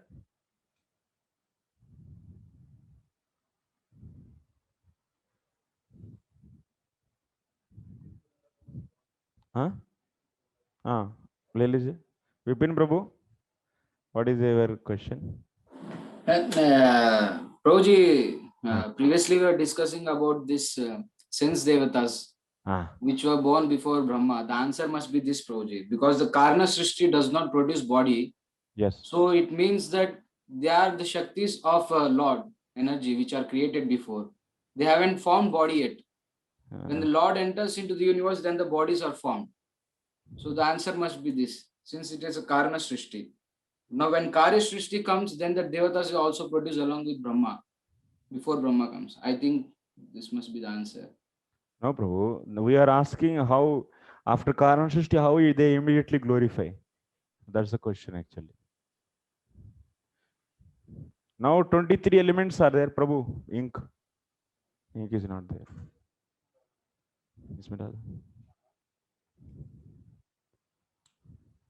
Thank you.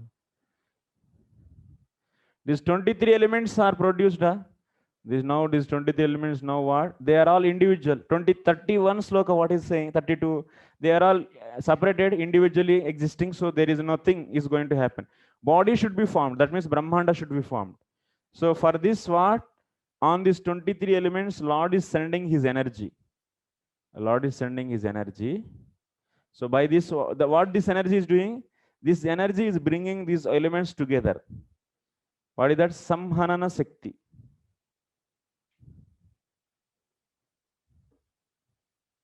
That Samhanana Shakti is bringing these elements. Bibris Shakti or otherwise. Bibris Shakti. In the next, you'll be seeing in the third canto the same thing as Bibris Shakti. Lord's Bibris Shakti is entering into these elements. Then they are becoming, they are inspired. They are now activated. These 23 elements are activated, and then they are ready to form Brahmanda. So they come together and andas are formed. Small andas. It all come together. Then what happened? That means these 23 elements are came together and formed the so many andas. Not 1 millions of andas are formed. Eggs.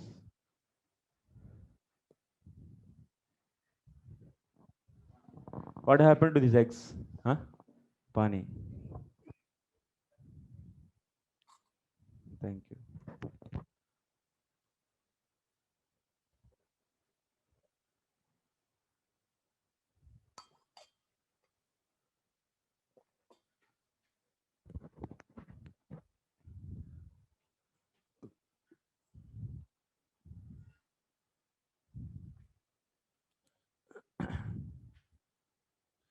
So, Varshapuga Sahasrante Tadanda Mudakeshayam Kala karma swabhavastu jivo jivama jivayat.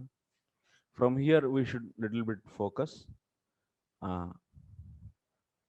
Translation: thus all the universes remain thousands of ions within the water, the causal ocean, and the Lord of living beings entering in each of them caused them to be fully animated.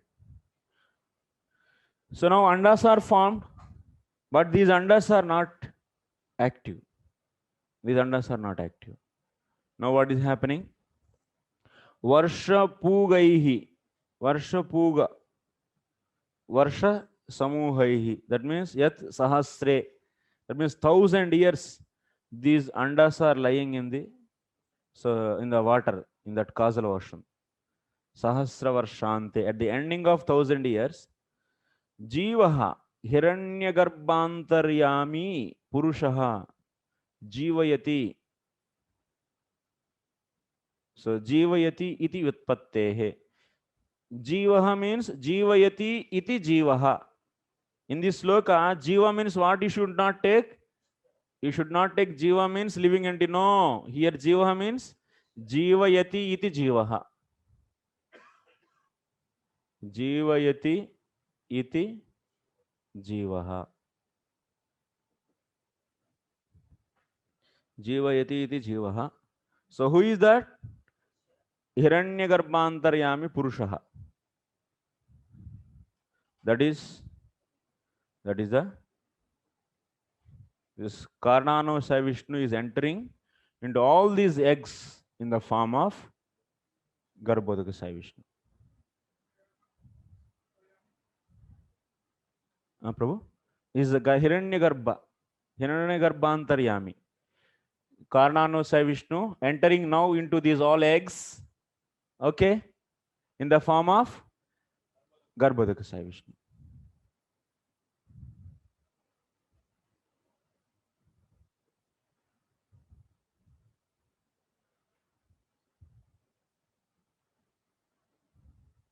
That means this anda is now with only filled with the just materials, and there is no active principle. There is no soul in that. Prana is not. That means ajivam. That means Chetana Padartha is not there.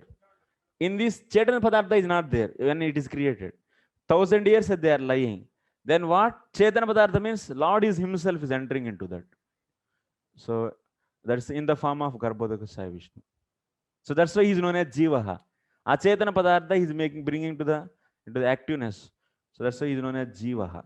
Jivayati iti Jiva. Yes, Prabhu. And when Jiva is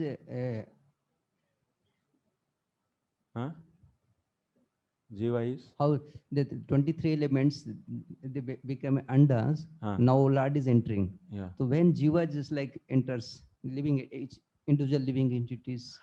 Living entities, adrushta of the Jivas, they are entering, but they are also inactive. They will become active when Brahmaji gives body to them. Otherwise, they are also they are not going to do anything there actually. That is Satasha Shakti, that's Jivas. They also enter when he glances or when through the Jiva Adrushtam. That means we read that this Pradhana or Avyakta is because of these three things, Jiva Adrushtam, and that means Jivas are also entering along with their karma. But that Jiva is not able to bring the activeness to the Brahmanda. No, that means they are Jivas already there. That means They are there. 23 elements. Yeah, in the they are there. So we in the Brahmandas, these Jivas are also there, living entities, but they are inactive because they are active when Brahmaji gives body to them in the secondary creation. So they are dormant stages. They are in the dormant stage. Jivas. Yeah. Yes, Jai Gopinath Prabhu.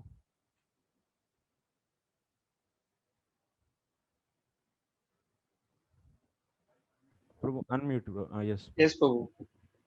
So I have this question for a long time. Yes, Prabhu. So we say that the andas all came from the pores of Karnodaka Sai Vishnu. But here we see that the Lord had the vision, and then all these created, they become small andas. They are lying there for 1,000 years. Yeah, yeah. So I was asking this question for quite some time, but I'm not Yeah, getting it. yes, Prabhu. Today also what we are seeing in the initial discussion, Kala and Jiva Adrishtam, and what else? One more. That's Prakrutehe Parinama Swabhava. These three are, what is that? Purushadhishthanat.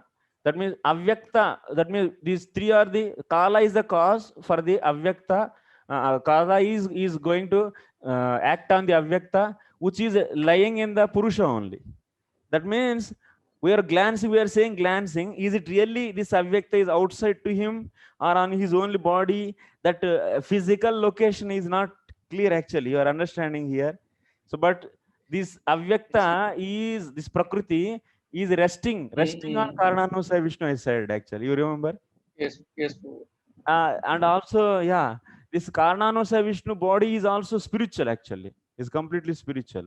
And this is all these material, these are all. This Prakriti is material. So Yes. how that this physically how it is located, either it is outside or in his body only, and he is glancing on that and it is coming, that much clarity is not there here actually. In this Bhagavatam it is not there. Maybe you can get that in the Brahma Samhita, I think. Maybe it's Bhagavatam, we don't get that much clarity actually. In the next coming chapters, creation, we are once again seeing, there we are seeing he's glancing actually. So maybe he's glancing on his only body. Here what is said, this Avyakta is resting on him only. Purusha Adhishthanat. Resting means it is directly lying on the body or on his, with his that means this Prakriti is under his, by his potencies, he is holding that on somewhere. It's physically, it's that details are not there, Prabhu. If it is on his body, then that is also coming, that is transforming into the, that is producing 23 elements, and those elements are becoming the small eggs on the entire body, and they are coming like that also you can take, you know. So pores also, his body is completely spiritual, and these Brahmandas all are small, these are all the just material actually. And how that physical, because Brahmaji also in his prayers, in the Garbhodakshaya Vishnu's case, when he came to down and when tried to see the Garbhodakshaya Vishnu, he was not able to see. He was not able to see. But when he did tapasya, then Lord appeared to him. And when he came out from that tapasya, then Lord he was not able to see once again Garbhodakshaya Vishnu. So that means from this Jiva Goswami establishes Garbhodakshaya Vishnu is not material actually. His body is spiritual. That's why Brahmaji with physical eyes, he tried to search him with material eyes, but he didn't find. So similarly, Karananusaya Vishnu is also spiritual. And this spiritual body, how it is accommodating this material Avyakta, and where, how these are existing on the pores, it's like, maybe in future if I know, then I'll let you. I don't know clearly. I don't know, Prabhu. Sorry. This much. I also got that kind of doubts actually. This maybe in Brahma Samhita it is there. Anyone read the Jiva Goswami's commentary? Some details. I don't know. Okay, we'll discuss that later. We'll come to our point. So we have to also. I need a half an hour extra today. Okay. Because we'll read the main points of all the purports, and so that mainly Prabhupada, what he is doing in the purports, I read few purports, at least 6-7 purports, so I understood. So he is especially using these purports to defeat the material ideology, actually materialistic ideology, because materialistic people, they consider very differently their speculations. So that's why purport in the second canto, especially on the creation, Prabhupada is writing big purports. That's the reason actually. He wants to defeat the materialistic ideas. Okay. Okay, next we'll take later, not now. Same discussion, it will come. Okay. Now these andas are there, okay. So now these andas has to be active, so that Karananusaya Vishnu is entering into in the after 1,000 years, end of the 1,000 years. So he is entering into all these, and so that Jivayati, that means now it is inactive, now it is becoming the active. That means Achetana Padartha is becoming the, now is getting the activeness, because he is entering Jivayati Jivaha. That's why here he is known as Jivaha. That is clear. Now 35th sloka, what is saying? So after that, after entering that, what he is doing? Sayeva Purushaha Tasmad Andam Nirbidya. Nirbidya means, Tasmad Andam Nirbidya Nirgadaha Sahasroho Sahasrorvangri Bahvakshaha Sahasranana Sirshavan. So now translation is, the Lord Mahavishnu, although lying in the causal ocean, came out of it and dividing himself as Hiranyagarbha, he entered into each universe. Okay, this is clear now. Himself as Hiranyagarbha means here what? Garbhodaka Sai Vishnu. So that means the part and parcel of the, that means Karanano Sai Vishnu is releasing the amshas, his amshas. And all the amshas are entering into each one Brahmanda. And that's why he is known as Hiranyagarbha. Hiranyagarbha means Garbhodaka Sai Vishnu. He entered into each universe and assumed the Virat Rupa with thousands of legs, arms, mouths, heads, and so on. So now you tell me, so here Virat Rupa means who is this? He assumed Virat Rupa means Garbhodaka Sai Vishnu only. Garbhodaka Sai Vishnu form is Virat form only. He is having the thousands of legs, thousands of hands, thousands of the eyes. Yes, we studied or not? Yeah. So that means Garbhodaka Karanano Sai Vishnu also is Virat. He is also having, it's not the four-handed form, it's a Virat form only. And Garbhodaka Sai Vishnu is also the Virat form. There is no change in the form, but Amsha we are saying because the potencies are less compared to Karanano Sai Vishnu. Garbhodaka Sai Vishnu's potencies are less. So that's why he is known as Amsha Avatara, not the Vilasa. Here, you should note the Jiva Goswami's commentary actually. What is happening here? You see the translation.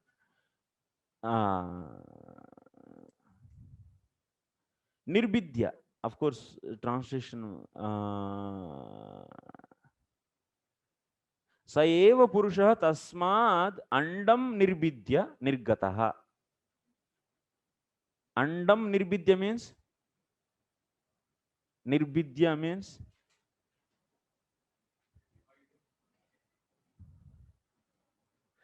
Prabhupada translated in another way, yeah. That means Karanano Sai Vishnu is dividing himself into the Garbhodaka Sai Vishnus. Like this he translated. And also that is also possible. And some acharyas they are saying in the previous sloka, already in the 34th sloka, what is happening? In 34th sloka, already Karanano Sai Vishnu in the form of Garbhodaka Sai Vishnu entered already. Yes? He entered and he gave the life to the Anda. Yes? Then after that, from Anda what should come? Chicken should come. So, chicken should come or not? So now from Anda who is coming? Garbhodaka Sai Vishnu is coming. Yeah. So that is the mechanism is like this. Don't get confused. 23 elements are there. They are inactive. And after that, so 1,000 years are there lying on the causal ocean. So then Karanano Sai Vishnu entering into the each of the Anda in the form of Garbhodaka Sai Vishnu. And then they are getting the activeness. Then after that, what happened? This Anda, from the Anda, who is coming?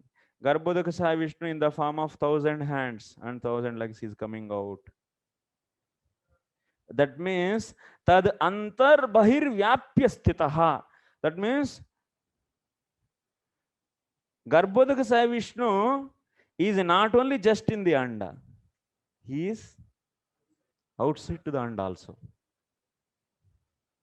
This is the point. Understand?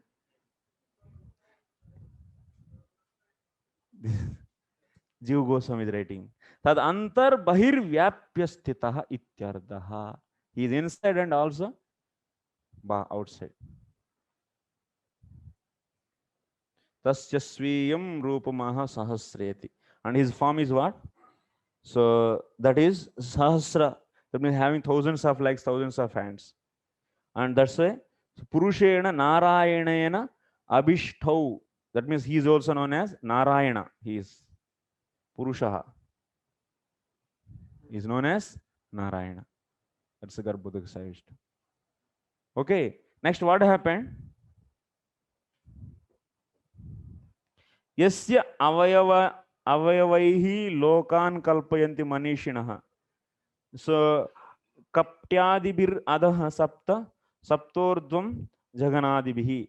Now, the translation is, great philosophers imagine that the complete planetary system in the universe are displays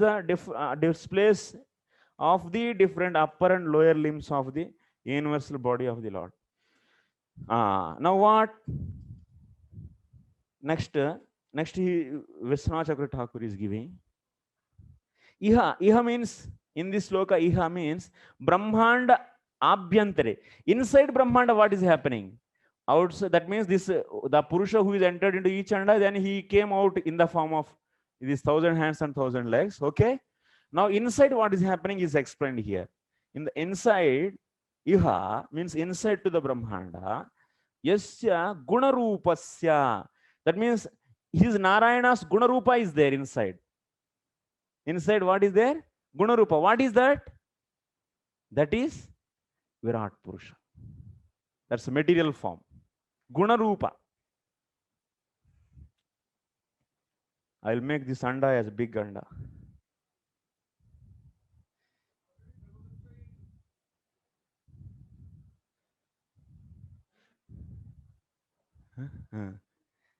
So because this is material and Lord is spiritual. It's not that if he's coming out means it is broken. Is it broken? Because his body is spiritual body or not? Garbhodaka Sai Vishnu's body.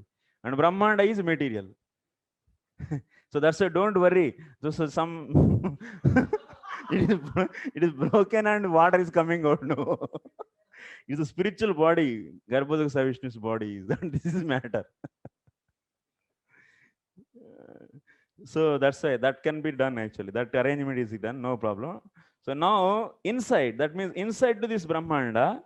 So who is coming? Who is coming? That is Gunarupaha. Virat. Virat is appearing.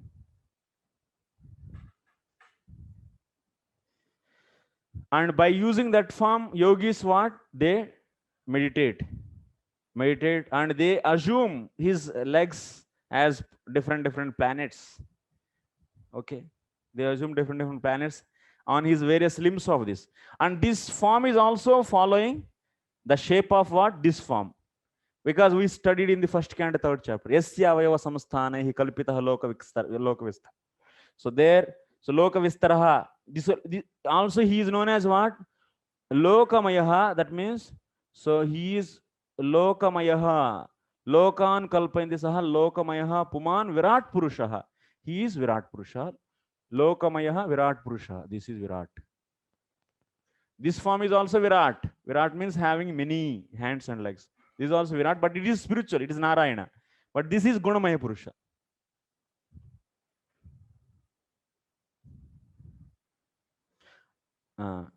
And on his limbs, yogis meditate and assume different planets.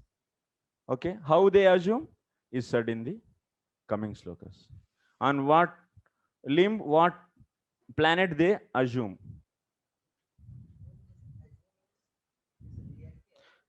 That is real only, but he didn't see, na? He cannot see. That's he is assuming. Virat Purusha is lying down, no? That the inside the Brahmanda. That itself is Brahmanda. We can say Virat Purusha itself. Which? This? Yeah. Or this? This Virat. This inside Brahmanda. That Virat Purusha is this material form. That lying down. Just yogi meditate on him. Different planets like lying down means this is spiritual. You are saying this or the about this or this. So this is the outside, no? Spiritual. What is outside? Yeah. I'm telling about inside. They yogis meditate on this body only. So I want to confirm it here. So that Virat Purusha, who was inside the Brahmanda material, and the yogi are meditating on him. Yes. So that Virat Purusha is lying down or how? Is standing only. That is standing. That means whole planets, yeah, all water planet comes. That is Virat Purusha's body only, no? Yeah. That means these many people have the doubt. Virat Purusha is there or just is assumed as planets as is there actually. So these planets, what we see are lying on this body. So naked eyes we see what we know, just planets, Atal, Vital, Sutal, Atal. So this is only Virat Purusha, just like they are all lying on the Virat Purusha. Virat Purusha is there. It's not that the Virat Purusha is not there. If Virat Purusha is not there, then how Antaryami for the Virat Purusha we say? Understanding? As one place, Virat Purusha's material body, yeah. You said. Yeah. And yogi meditate this different planets. Assume this is a feet, this is a ankle, this is a abdomen, different. So whatever we see, gross way, just planets, what are mentioned. So the planets are, this is part of Virat Purusha's body, or this is resting in the Virat Purusha's? They are all located on the Virat Purusha body actually. It's not that many people they think that these planets all together, if we join, then that is becoming Virat Purusha. It's not like that. Resting. Yeah. Virat Purusha is there. That's a feature. Virat Purusha is there.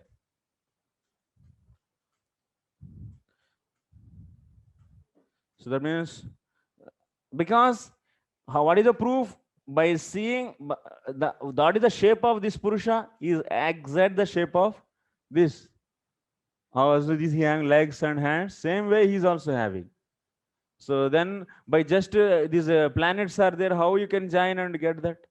I don't understand. That's why it is many places is there. Purusha is there, Virat Purusha is there.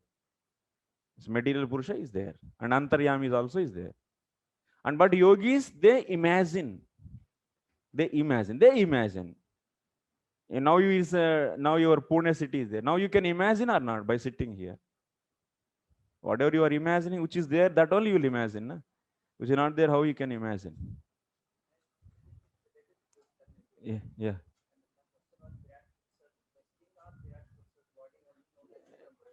They are there. They are located on his various parts. These planets. Okay. Lokan kalpayanti. Huh? Okay, next we'll see. No problem. Time waste करेंगे तो. So how to now yogis what they do? Bhurlokaha kalpitaha padabhyam bhuvarlokosya nabitaha hruda sarvaloka urasa maharloko mahatmanaha. So translation: the lower planetary systems up to the this only na, or we no we are leaving. Okay. What is that? 30? No. 36 also we didn't do, Prabhu. 36 we finished. Yasyavayavairlokan kalpayanti manishinaha katyadivir adha sapta saptordhvam jaganadibihi yasya iha avayavaihi.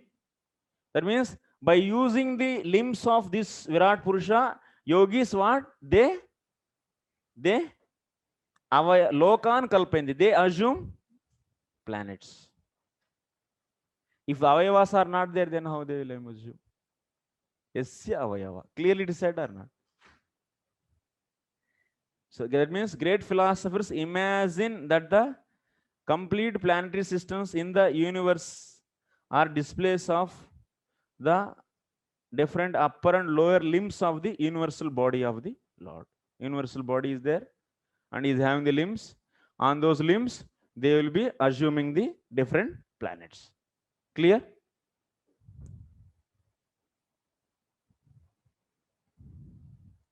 So Purushasya mukam brahma kshatrametasya bahavaha urvorvaishyo bhagavataha padbyam shudro vejayata. So the Brahmanas represent his mouth, Kshatriyas his arms. So the Vaishyas, his thighs, and the Shudras are born of his legs. All are Brahmana, Kshatriya are born is from the mouth. Brahmanas came, from the arms Kshatriyas came, and from the thighs Vaishyas, and from the feet Shudras came of this Virat Purusha.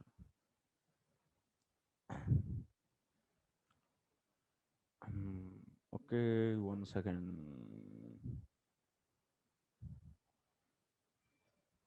That means from the 36th sloka onwards, from 36 to till 42, all in this, that means in 37, I can take 37 onwards to the till 40 to 37, 38, 39, 40, 41, 42.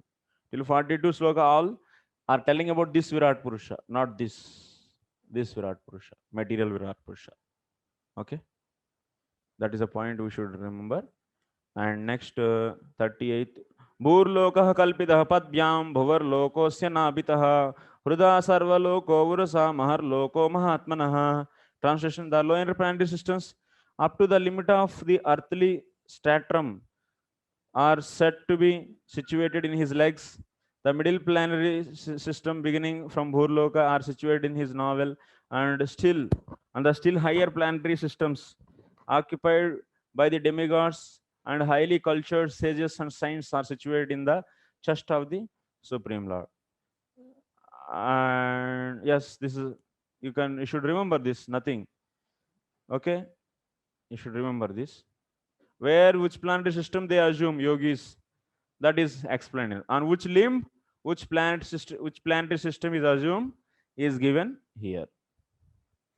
So next, Grivam Janalokosya Tapo Lokastanadvayat Murdibihi Satya Lokastu Brahma Lokasanatana. So that means from the forefront of the chest up to the neck of the universal form of the Lord are situated the planetary systems named Janaloka and Tapoloka. So there is one picture also is there. Where is that picture? Somewhere it is there in some book where which loka is located. If we see that picture. Okay, this doesn't need any explanation, these slokas. Next 40 and 41. Tatkatyam chatalam klupta. Everyone, you can also read. Urubhyam vitalam vibho janubhyam sutalam shuddham janghabhyam tu talatalam mahatalam tu gulfabhyam prapadabhyam rasatalam patalam padatalata iti lokamaya puma.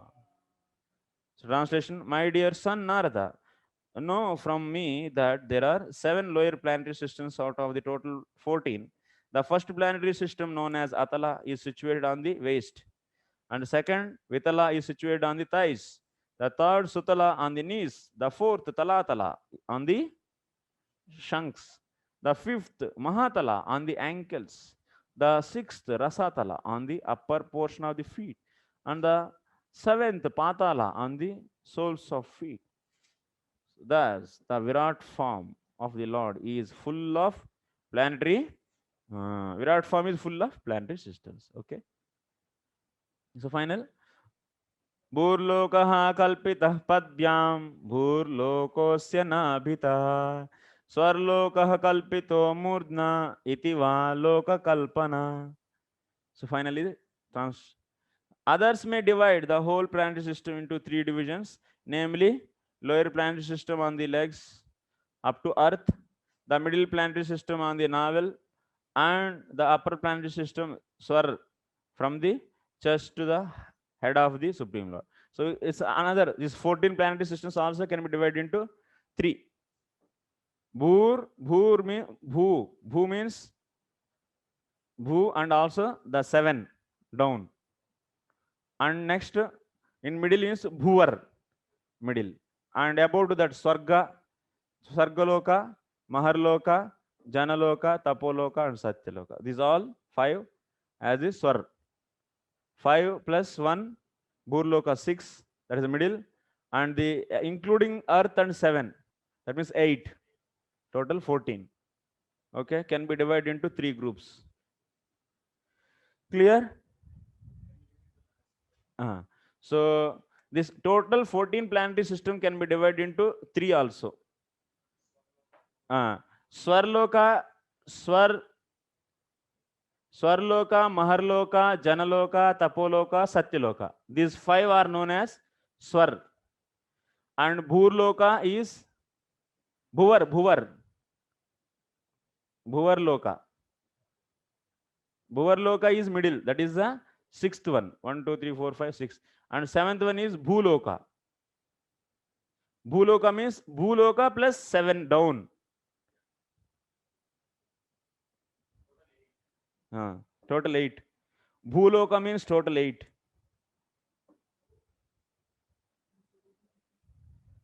And Bhuvarloka means is the 6th one, is the middle at the navel. And about that 5 lokas are there. Swar, Mahar, Jana and Tapa and Satya, they are all, are known as, yes.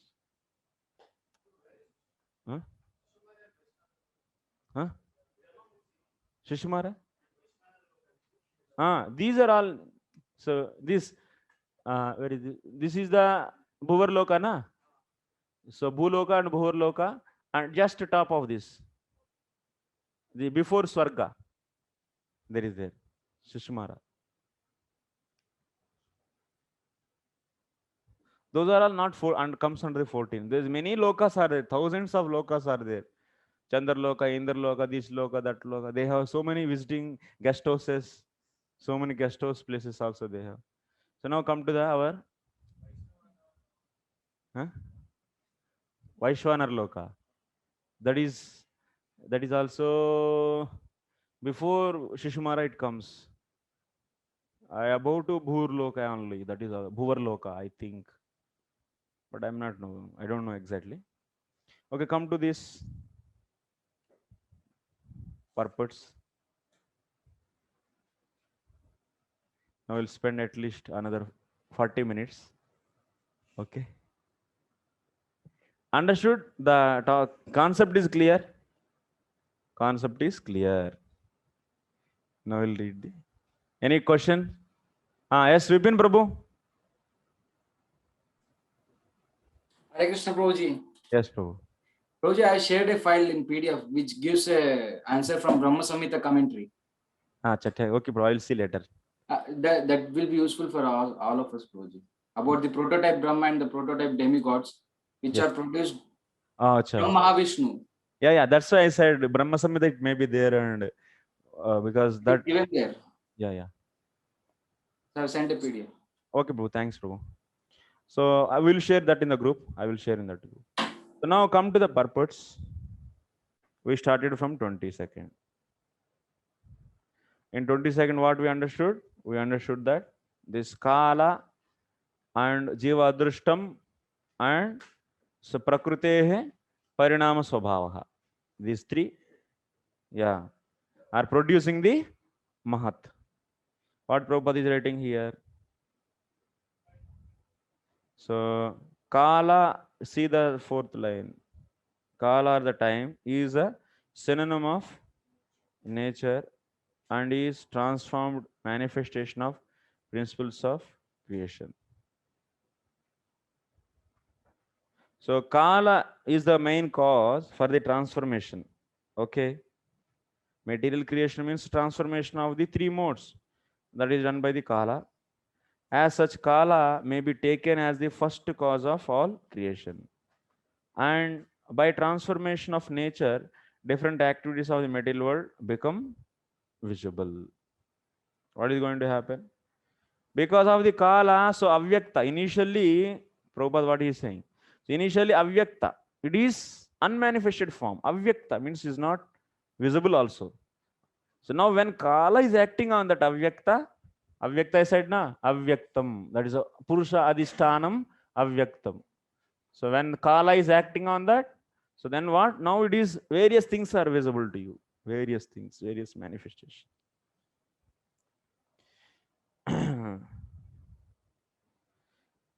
So now these activities may be taken up as natural instinct of each and every living being, or even of the inert objects. And after manifestation of activities, there are varieties of products and by products of the same nature. Originally, these are all due to the Supreme Lord. The Vedanta Sutra and the Bhagavatam thus begin with the absolute truth as the beginning of all creations. So that means for the creation, what we need to have Kala, Jiva Drishtam, and Prakrutehe Parimana Swabhavaha. That means the changing nature of Prakriti and Avyakta. So these are all held by whom? Held by the Karnanusaya Vishnu Supreme Lord. So that means what? That's why Prabhupada is saying everything is coming from the Purusha. Janmadhyasyato anvayad itartaschardveshabhigna swarat. So even Bhagavatam also is starting with this, and also Vedanta Sutras also, if you see Adhato Brahma Jignasa, then after that next sutra is what? Janmadhyasyatah. So that means, but why Prabhupada is writing here? Because many philosophers, they have the another concept. They don't accept this. But Vasudev, who is the compiler of all the Vedas and all the Puranas, so he compiled these Vedanta Sutras, and he is saying that first sutra is what? Athato Brahma Jignasa. Brahma is the object, Brahman is the object that should be inquired, he said. And Yataha Janmadhyasyataha. So that means Janmadi Asya Yataha. That means from whom this material creation is taking birth and is maintained and is destroyed. By whom? That is Brahman. That means Brahman is the cause for the creation, maintenance, and destruction of this creation is said there. So that's why, but other materialistic people, that's modern scientists, they don't accept this. They say that there is no Supreme Personality of Godhead, there is no Chaitanya Padartha, just there is energy is there and there is a big explosion and everything came.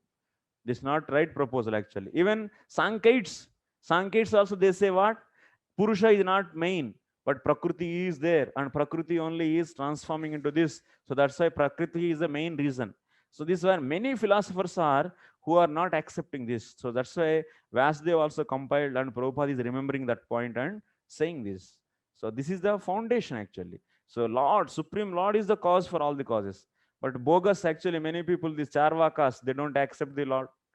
Charvakas, they don't accept. And also others like this Advaitins.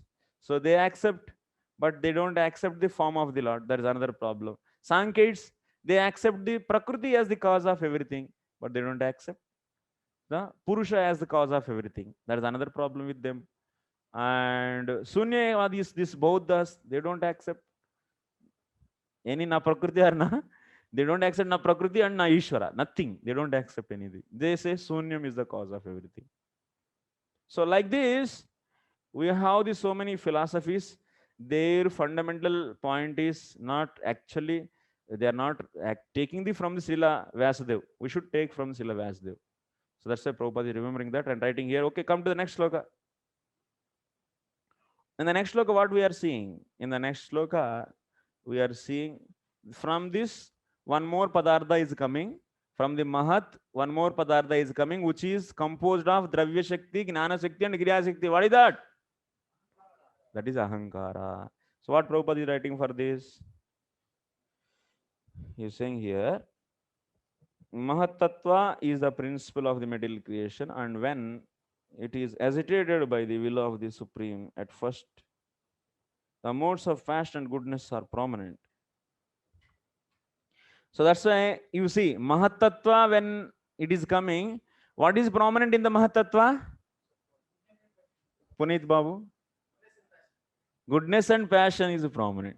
If goodness is more, then that is known as, that Mahat Tattva is known as Mahat Tattva, and passion is more, then that is known as Sutra Tattvam.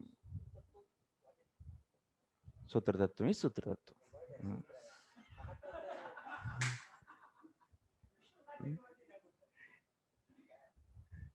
Okay.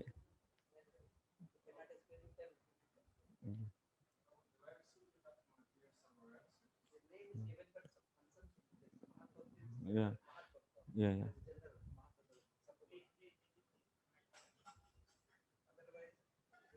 Question is not allowed to, will not ask also, but yeah, it is not given here. This topic is going on, the question will be arising. Yeah. There's no doubt. So Kal is said, na? So here is mentioned Kali is synonymous to material nature. That is purports. What is a Kal? That is because of Kal is agitate the modes. That is it. So is that Kali Shakti of Lord? Is Shakti of the Lord. Yeah, that is a glance we can say. Yes. Kali is Kala is, in the next time also, once again creation will come in the third canto. There will be seeing in another style, little bit change. So Prakriti is there and Lord is glancing. Saikshata. So Lord is glancing on Prakriti. Yes, So yes. that time Kal is existing, or a glance itself is a Kal. A Kal is It is, that Shakti is everything is should act on Avyakta, na? So that is passing. There we can study there clearly. So that Kala Shakti is entering into there, we say there. So, but here what we are studying, this Avyakta is resting on him only. The Purusha Adhisthana, we are saying. And also this Kala Shakti, everything is acting on that. Okay. So and then it is producing the Mahatva. But we are not seeing here the explanation that Lord is putting glances and then Kala Shakti is entering into Avyakta, everything is not given. So a little bit change is there in this explanation, and in the coming sections, you'll be having also that kind of explanation. So, okay, come to this. So because some, even in the purport is not discussed, and this Sutra Tattvam is not discussed here also. Majorly what is it does. So now, in this purport we can see material nature. Come to the last line in this textbook, in this page actually, 239 page. Material nature is called the mother, and the initiator or the materialistic life is the father, Lord Shiva. All material creation by the living entities is therefore initiated by. So Prabhu, actually sometimes you'll be seeing Shiva is also as the creator, as the father. So, and material nature is like a mother. So that is also is explained in the Brahma Samhita, actually. Karananusaya Vishnu's lingam is known as the Shiva, actually. And in this way, you can see Shiva is also creator of this. Even if it's the same process is explained in the Brahma Samhita in more details, actually. If you want to know more detailedly, so you should read the Brahma Samhita with the commentary of Srila Jiva Goswami he gave. So we can go for further studies, we'll do that. So I don't have that much up-to-date knowledge on that. Okay. All material creation by the living entities is therefore initiated by the mode of passion. With the advancement of the duration of life in particular millennium, different modes act by gradual development. In the age of Kali, material activities of different varieties in the name of advancement of human civilization take place. So, as the time progresses, modes also changing. So now the Kali Yuga comes, then what mode is increasing? Mode of ignorance, is increasing. It's prominent. So as time progresses, modes are changing. The function of time is changing the modes. So that's why it is changing, and it is strengthening the Tamoguna in the Kali Yuga.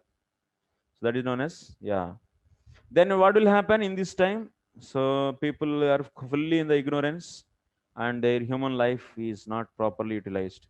That is Prabhupada is writing here. Next. Therefore, in other words, I am coming to the last 4-5 lines. In other words, the gross matters are Adibhutam, their maintenance is Adidhaivam, and the initiator of the middle axis is called Adhyatmam. Yesterday I said this, Adidhaivam, Adibhutam, Adhyatmam. So 3 Purushas are there in everyone. 3 Purushas we can take.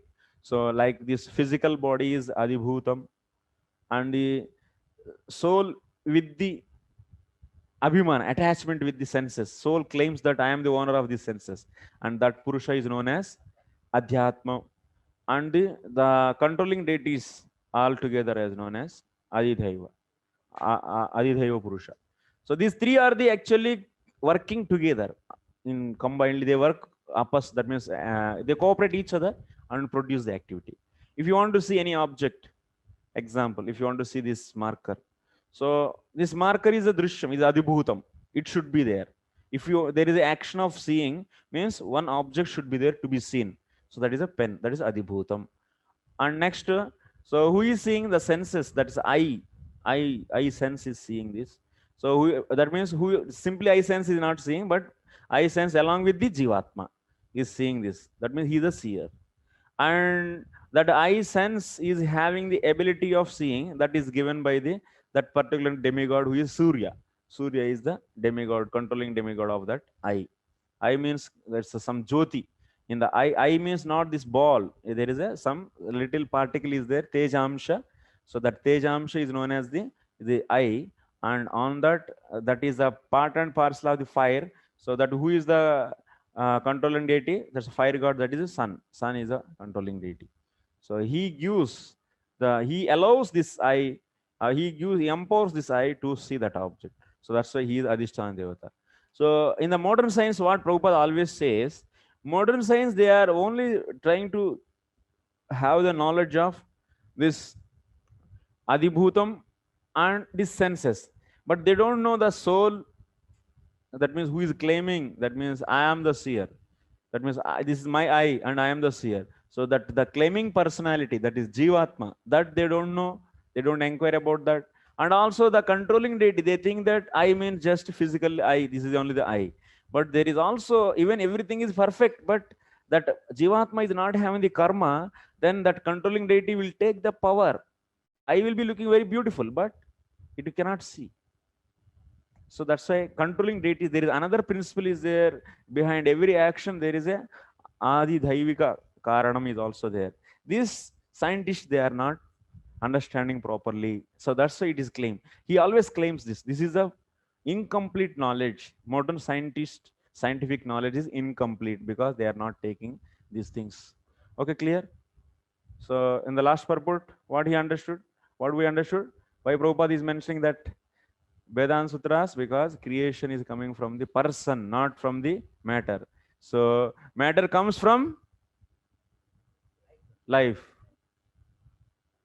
Yeah, matter will. So, but what we say, life comes from matter. But what is the truth?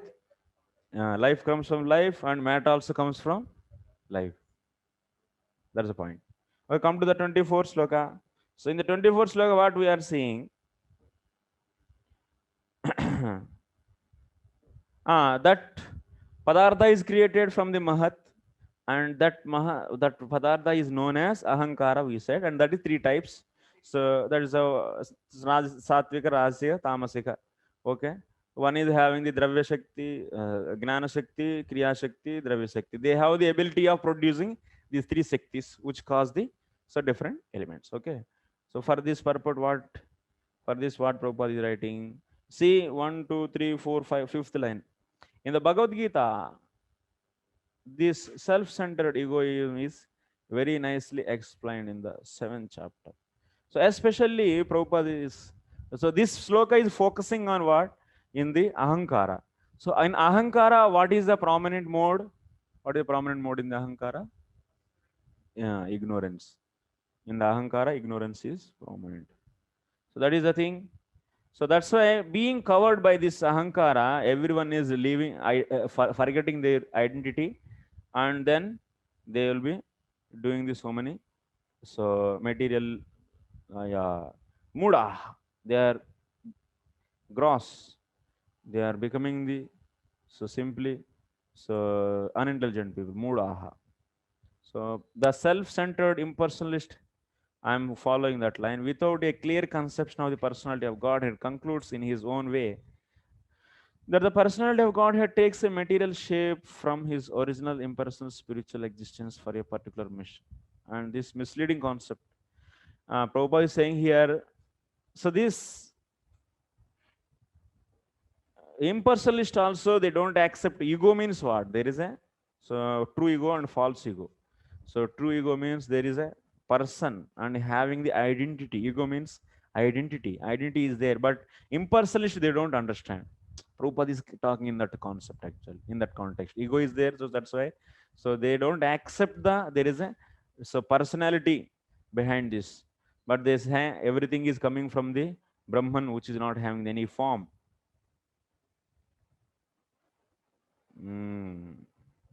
The reason is that Lord reserves the right of not exposing himself to the non-devotees. So, after a through study of literature like Bhagavad Gita, remains an impersonalist simply by obstinacy. So, you'll be seeing in this purport, especially telling about the impersonalist, is because they don't accept the self. Ego means self. So, self. But here, why this ego is what is covering that self. That's why it is known as false ego. And there is also one true ego. That is there.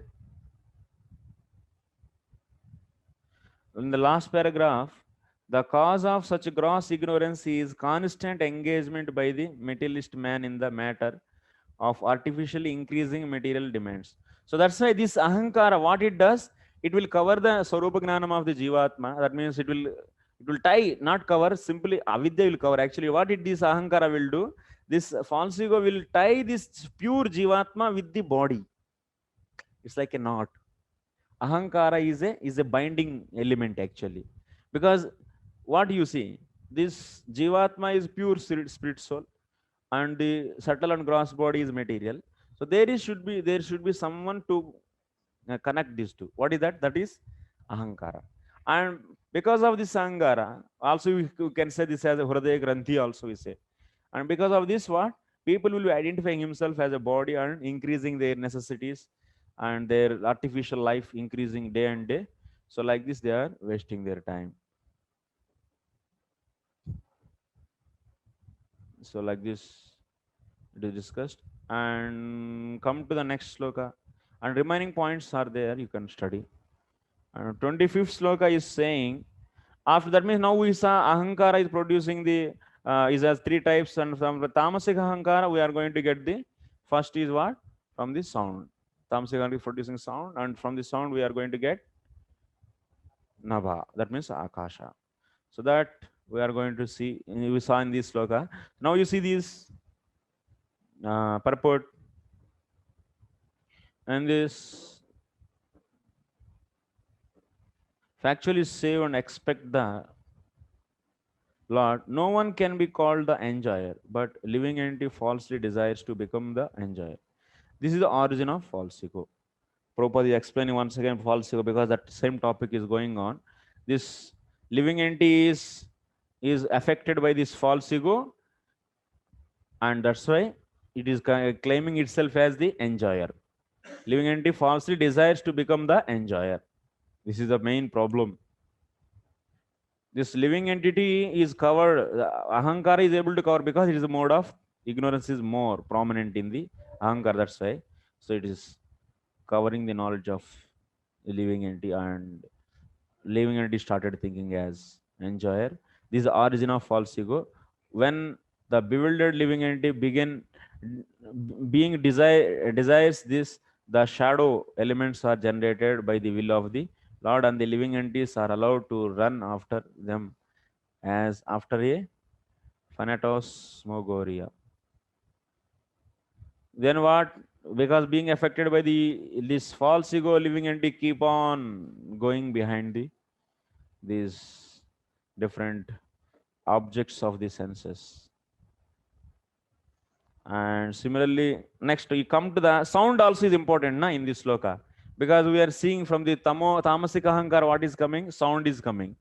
So sound, on the sound also Prabhupada is writing in the next paragraph, sound representation of the Lord. So then sound is came immediately.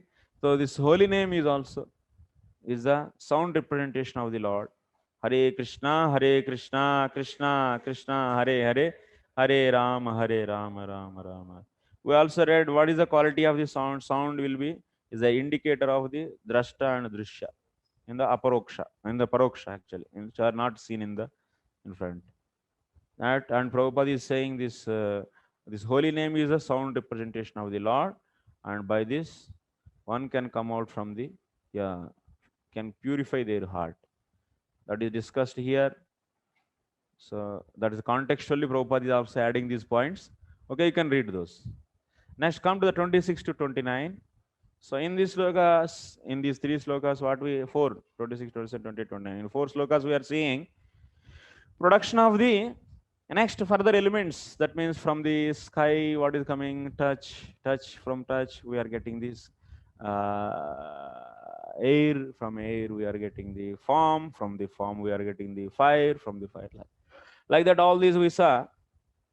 So, for this purpose, huh? What is that? Yeah. Yes. So here,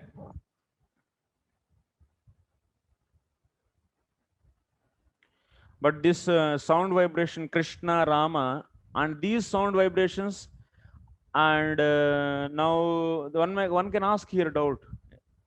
So now you are seeing this is plate, this is laptop, this is this. These are also sound vibrations. So we are seeing that this sound vibration, sound is coming from the tamas ahankara. So that means before creation of this tamas ahankara, then what? That means sound, Krishna is sound is there or not? Eh? What is your answer for this? What about this? What about that? And what about this? And what about that? What about this? And what about that? Krishna, this is also sound. Laptop, this is also sound. Is there any difference?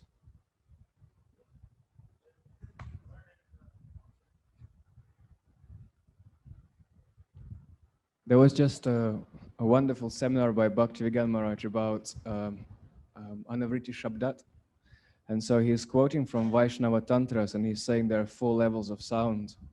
So he's saying the sound we hear is called Vyakarivak. That is Ashtanga. That means the first it is generated in the Muladhara. That is the Avyakta form. That is Om. That is a Pranava form actually. And then it is once again by progressing on these various chakras, so it is transformed into the various ways. Yes, so Madhyam Vak, Pashanti Vak, and Paravak. And on the level of Paravak is where the object is non-different from the sound representation of that. And so the liberation from sound means going through more subtle, more subtle, more subtle. That's okay. But now I am asking, Krishna, you are also hearing this sound. Laptop, you are also hearing these 2 sounds. These 2 sounds are same or not? They are also coming from the tamas ahankara or not? Krishna, this is coming from the tamas ahankara or not? Huh? What? Puneet Prabhu? What is this? You have to remember, Krishna, this sound is spiritual. It is not coming from the tamas ahankara. And laptop, this is material. Yeah, this sound is also vibration is, yes. But how this Jihva is producing the then spiritual sound? The next point.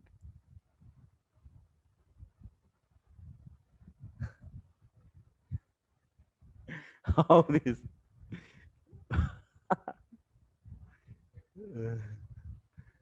How the material tongue is producing the spiritual sound? Matter is servant of Lord also, no?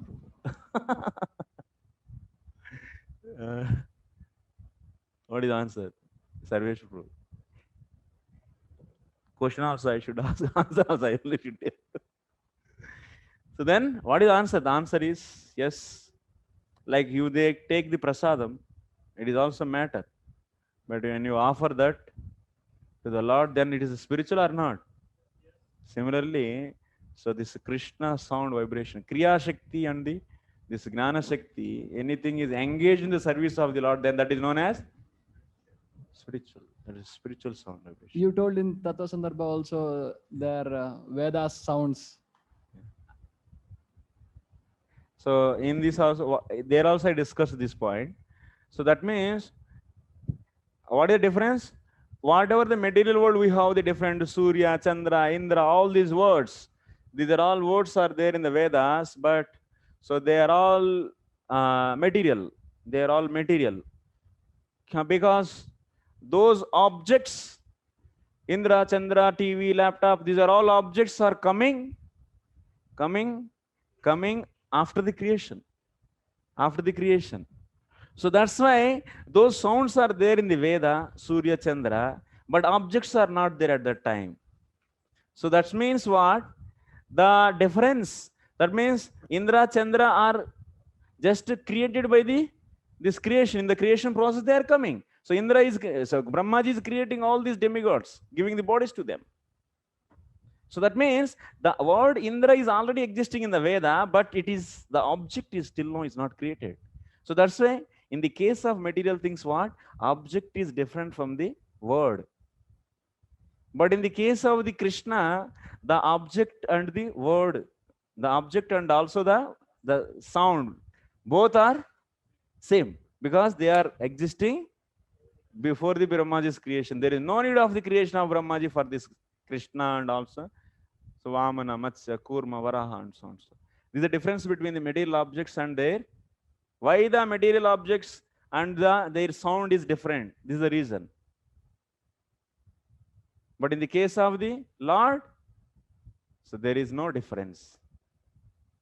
That is the difference between, once again, that is the difference between the word Krishna and also laptop. Okay, next come to this. We'll discuss in the Bhagavad Sandarbha or very more detailed way. Okay, this is just an initial idea.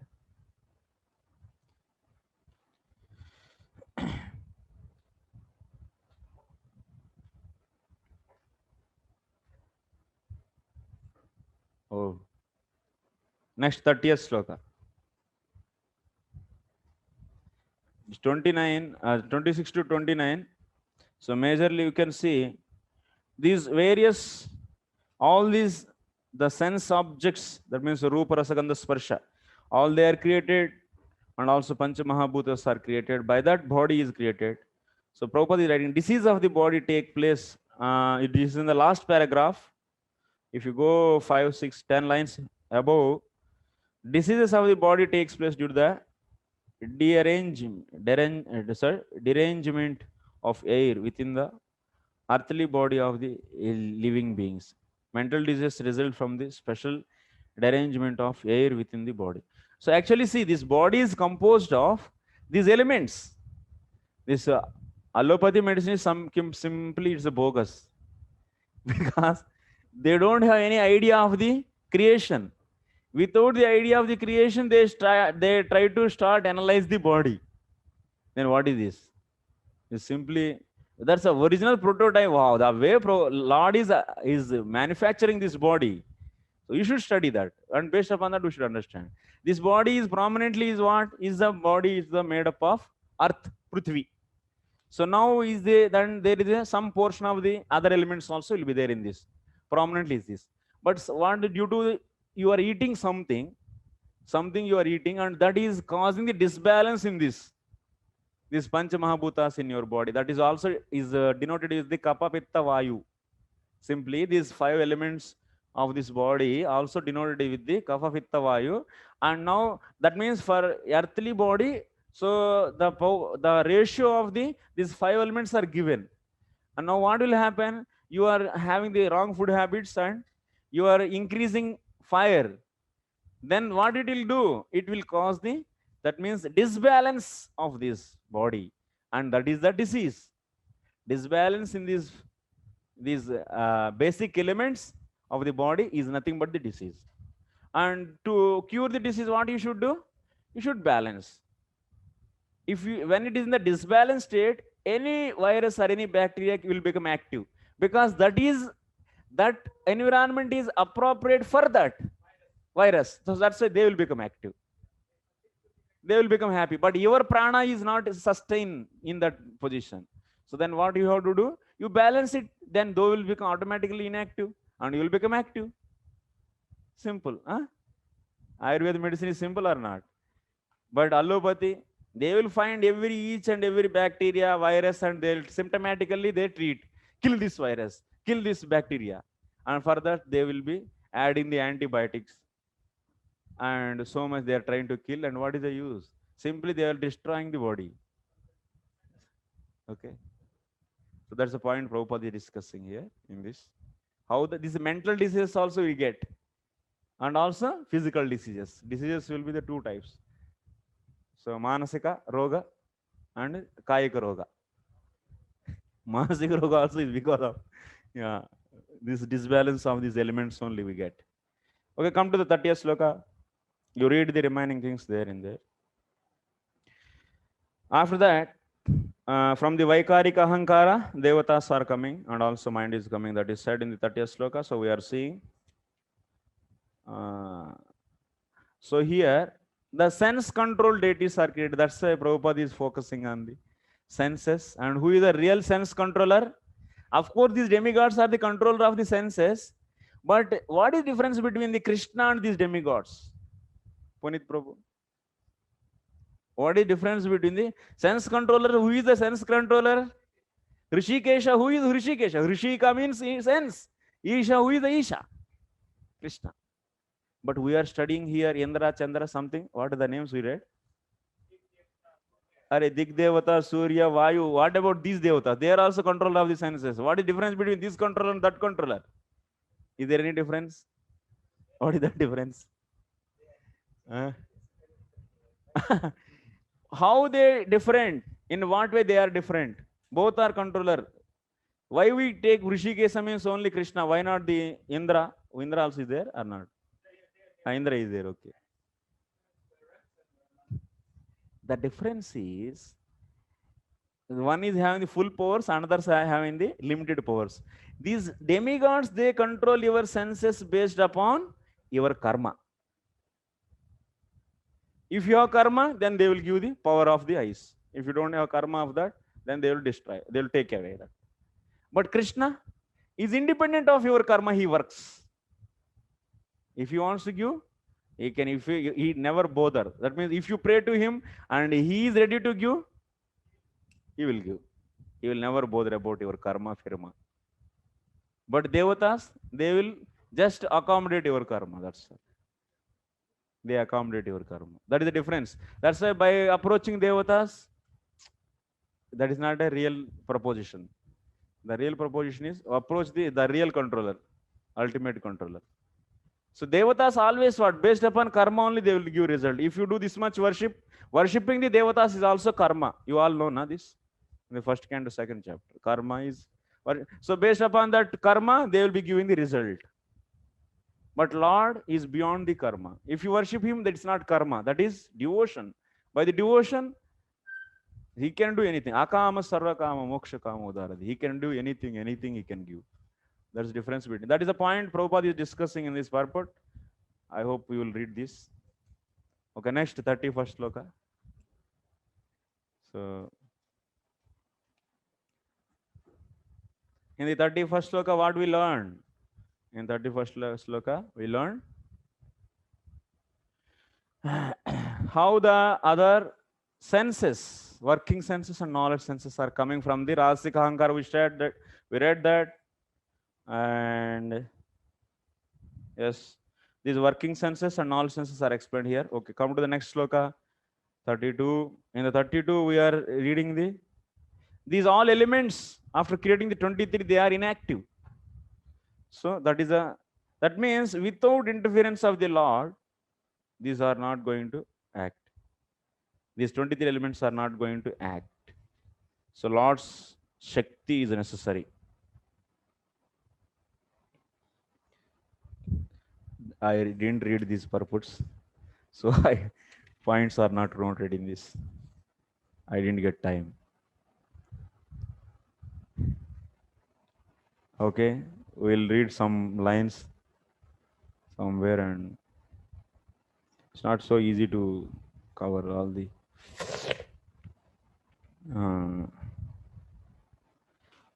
purport. Different types of bodily construction of the living entities are exactly like different types of motor cars manufactured. By assembling the allied motor, Prabhupada is giving the example actually. Now parts are ready, they should be assembled. 23 elements are ready. Now there is need to assemble. For that, assembler is needed. That's why Lord is needed. That's assembling power. That's a Bibhra Shakti. Otherwise, Samhanana Shakti is needed. That is explained here. And every living entity is a spiritual spark and part and parcel of the Supreme Being, and by the kindness of the Lord. Because these purports are very important, because everything is how to put arguments to the materialistic people. So that you can understand from this. Prabhupada, that's a very interestingly he wrote commentary, purports on this. So, and with full enthusiasm. That means you can see the big, so big purports. The living entities are exactly like the small children playing the material field under the control of the maid servant of the Lord. They accept the Maya or the maid servant as all in fall, all, and thus wrongly conceive the supreme truth to be feminine. The foolish childlike materialist cannot reach beyond the conception of the maid servant material nature.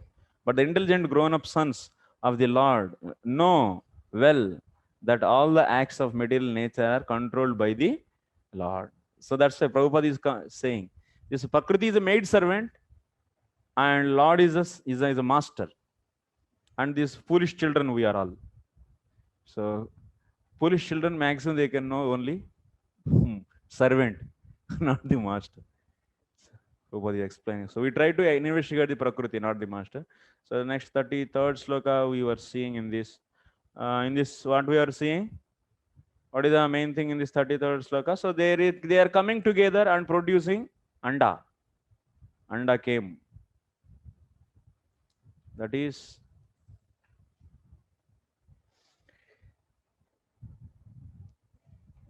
so in this verse, it is clearly mentioned that the Supreme Personality of Godhead exerts his different energies in the creation. It is not that he himself is transformed into material creation. He expands. Prabhupada is putting that point actually. He sends his energies. He is not becoming into that. He is not becoming of that universe. He expands himself by his different energies as well as by his plenary portions. In a corner of the spiritual sky of Brahmajyoti, a spiritual cloud sometimes appears, and the covered portion is called the Mahat Tattva. So that means, so Brahmajyoti is there, and just after that, Karnano Sai Vishnu is there, and from his, so Avyakta, which is resting on him, from there, so Mahat Tattva is coming. So that's why that covered portion is known as Mahat Tattva. Prabhupada is saying that's why. It is even in the Brahma Samhita.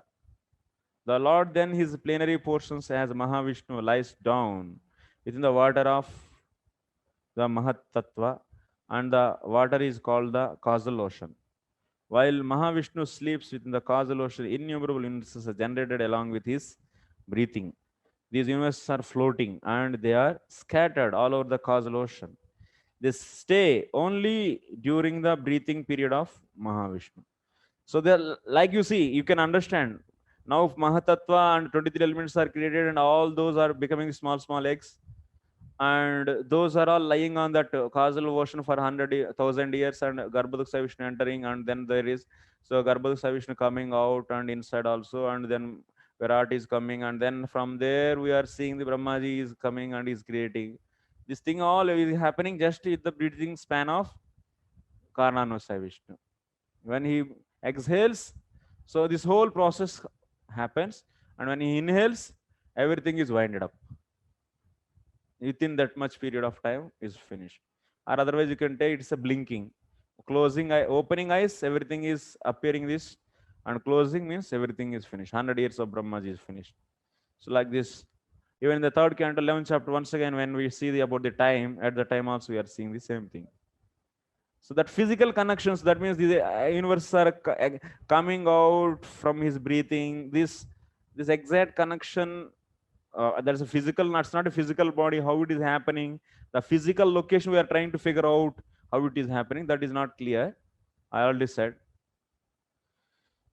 Okay, last paragraph. Therefore, the chief, the chief engineer of material creation is the Lord himself. So he is the main creator. And the last, there are 2 modes of material creation: the creation of the collective universes, as stated above, done by the Mahavishnu, and the creation of the single universe. So both is done by the Lord, and thus universal shape, as we can see, takes place. So that is a Garbhodaksa Vishnu. Next sloka 34th we understood. So 100 years of lying that egg on the causal water. So then Lord is entering in the Karnano Sai Vishnu, entering into that in the form of Garbhodaksa Vishnu. That's why he is known as Jivaha. Jivayati iti Jivaha. That is the thing. mm,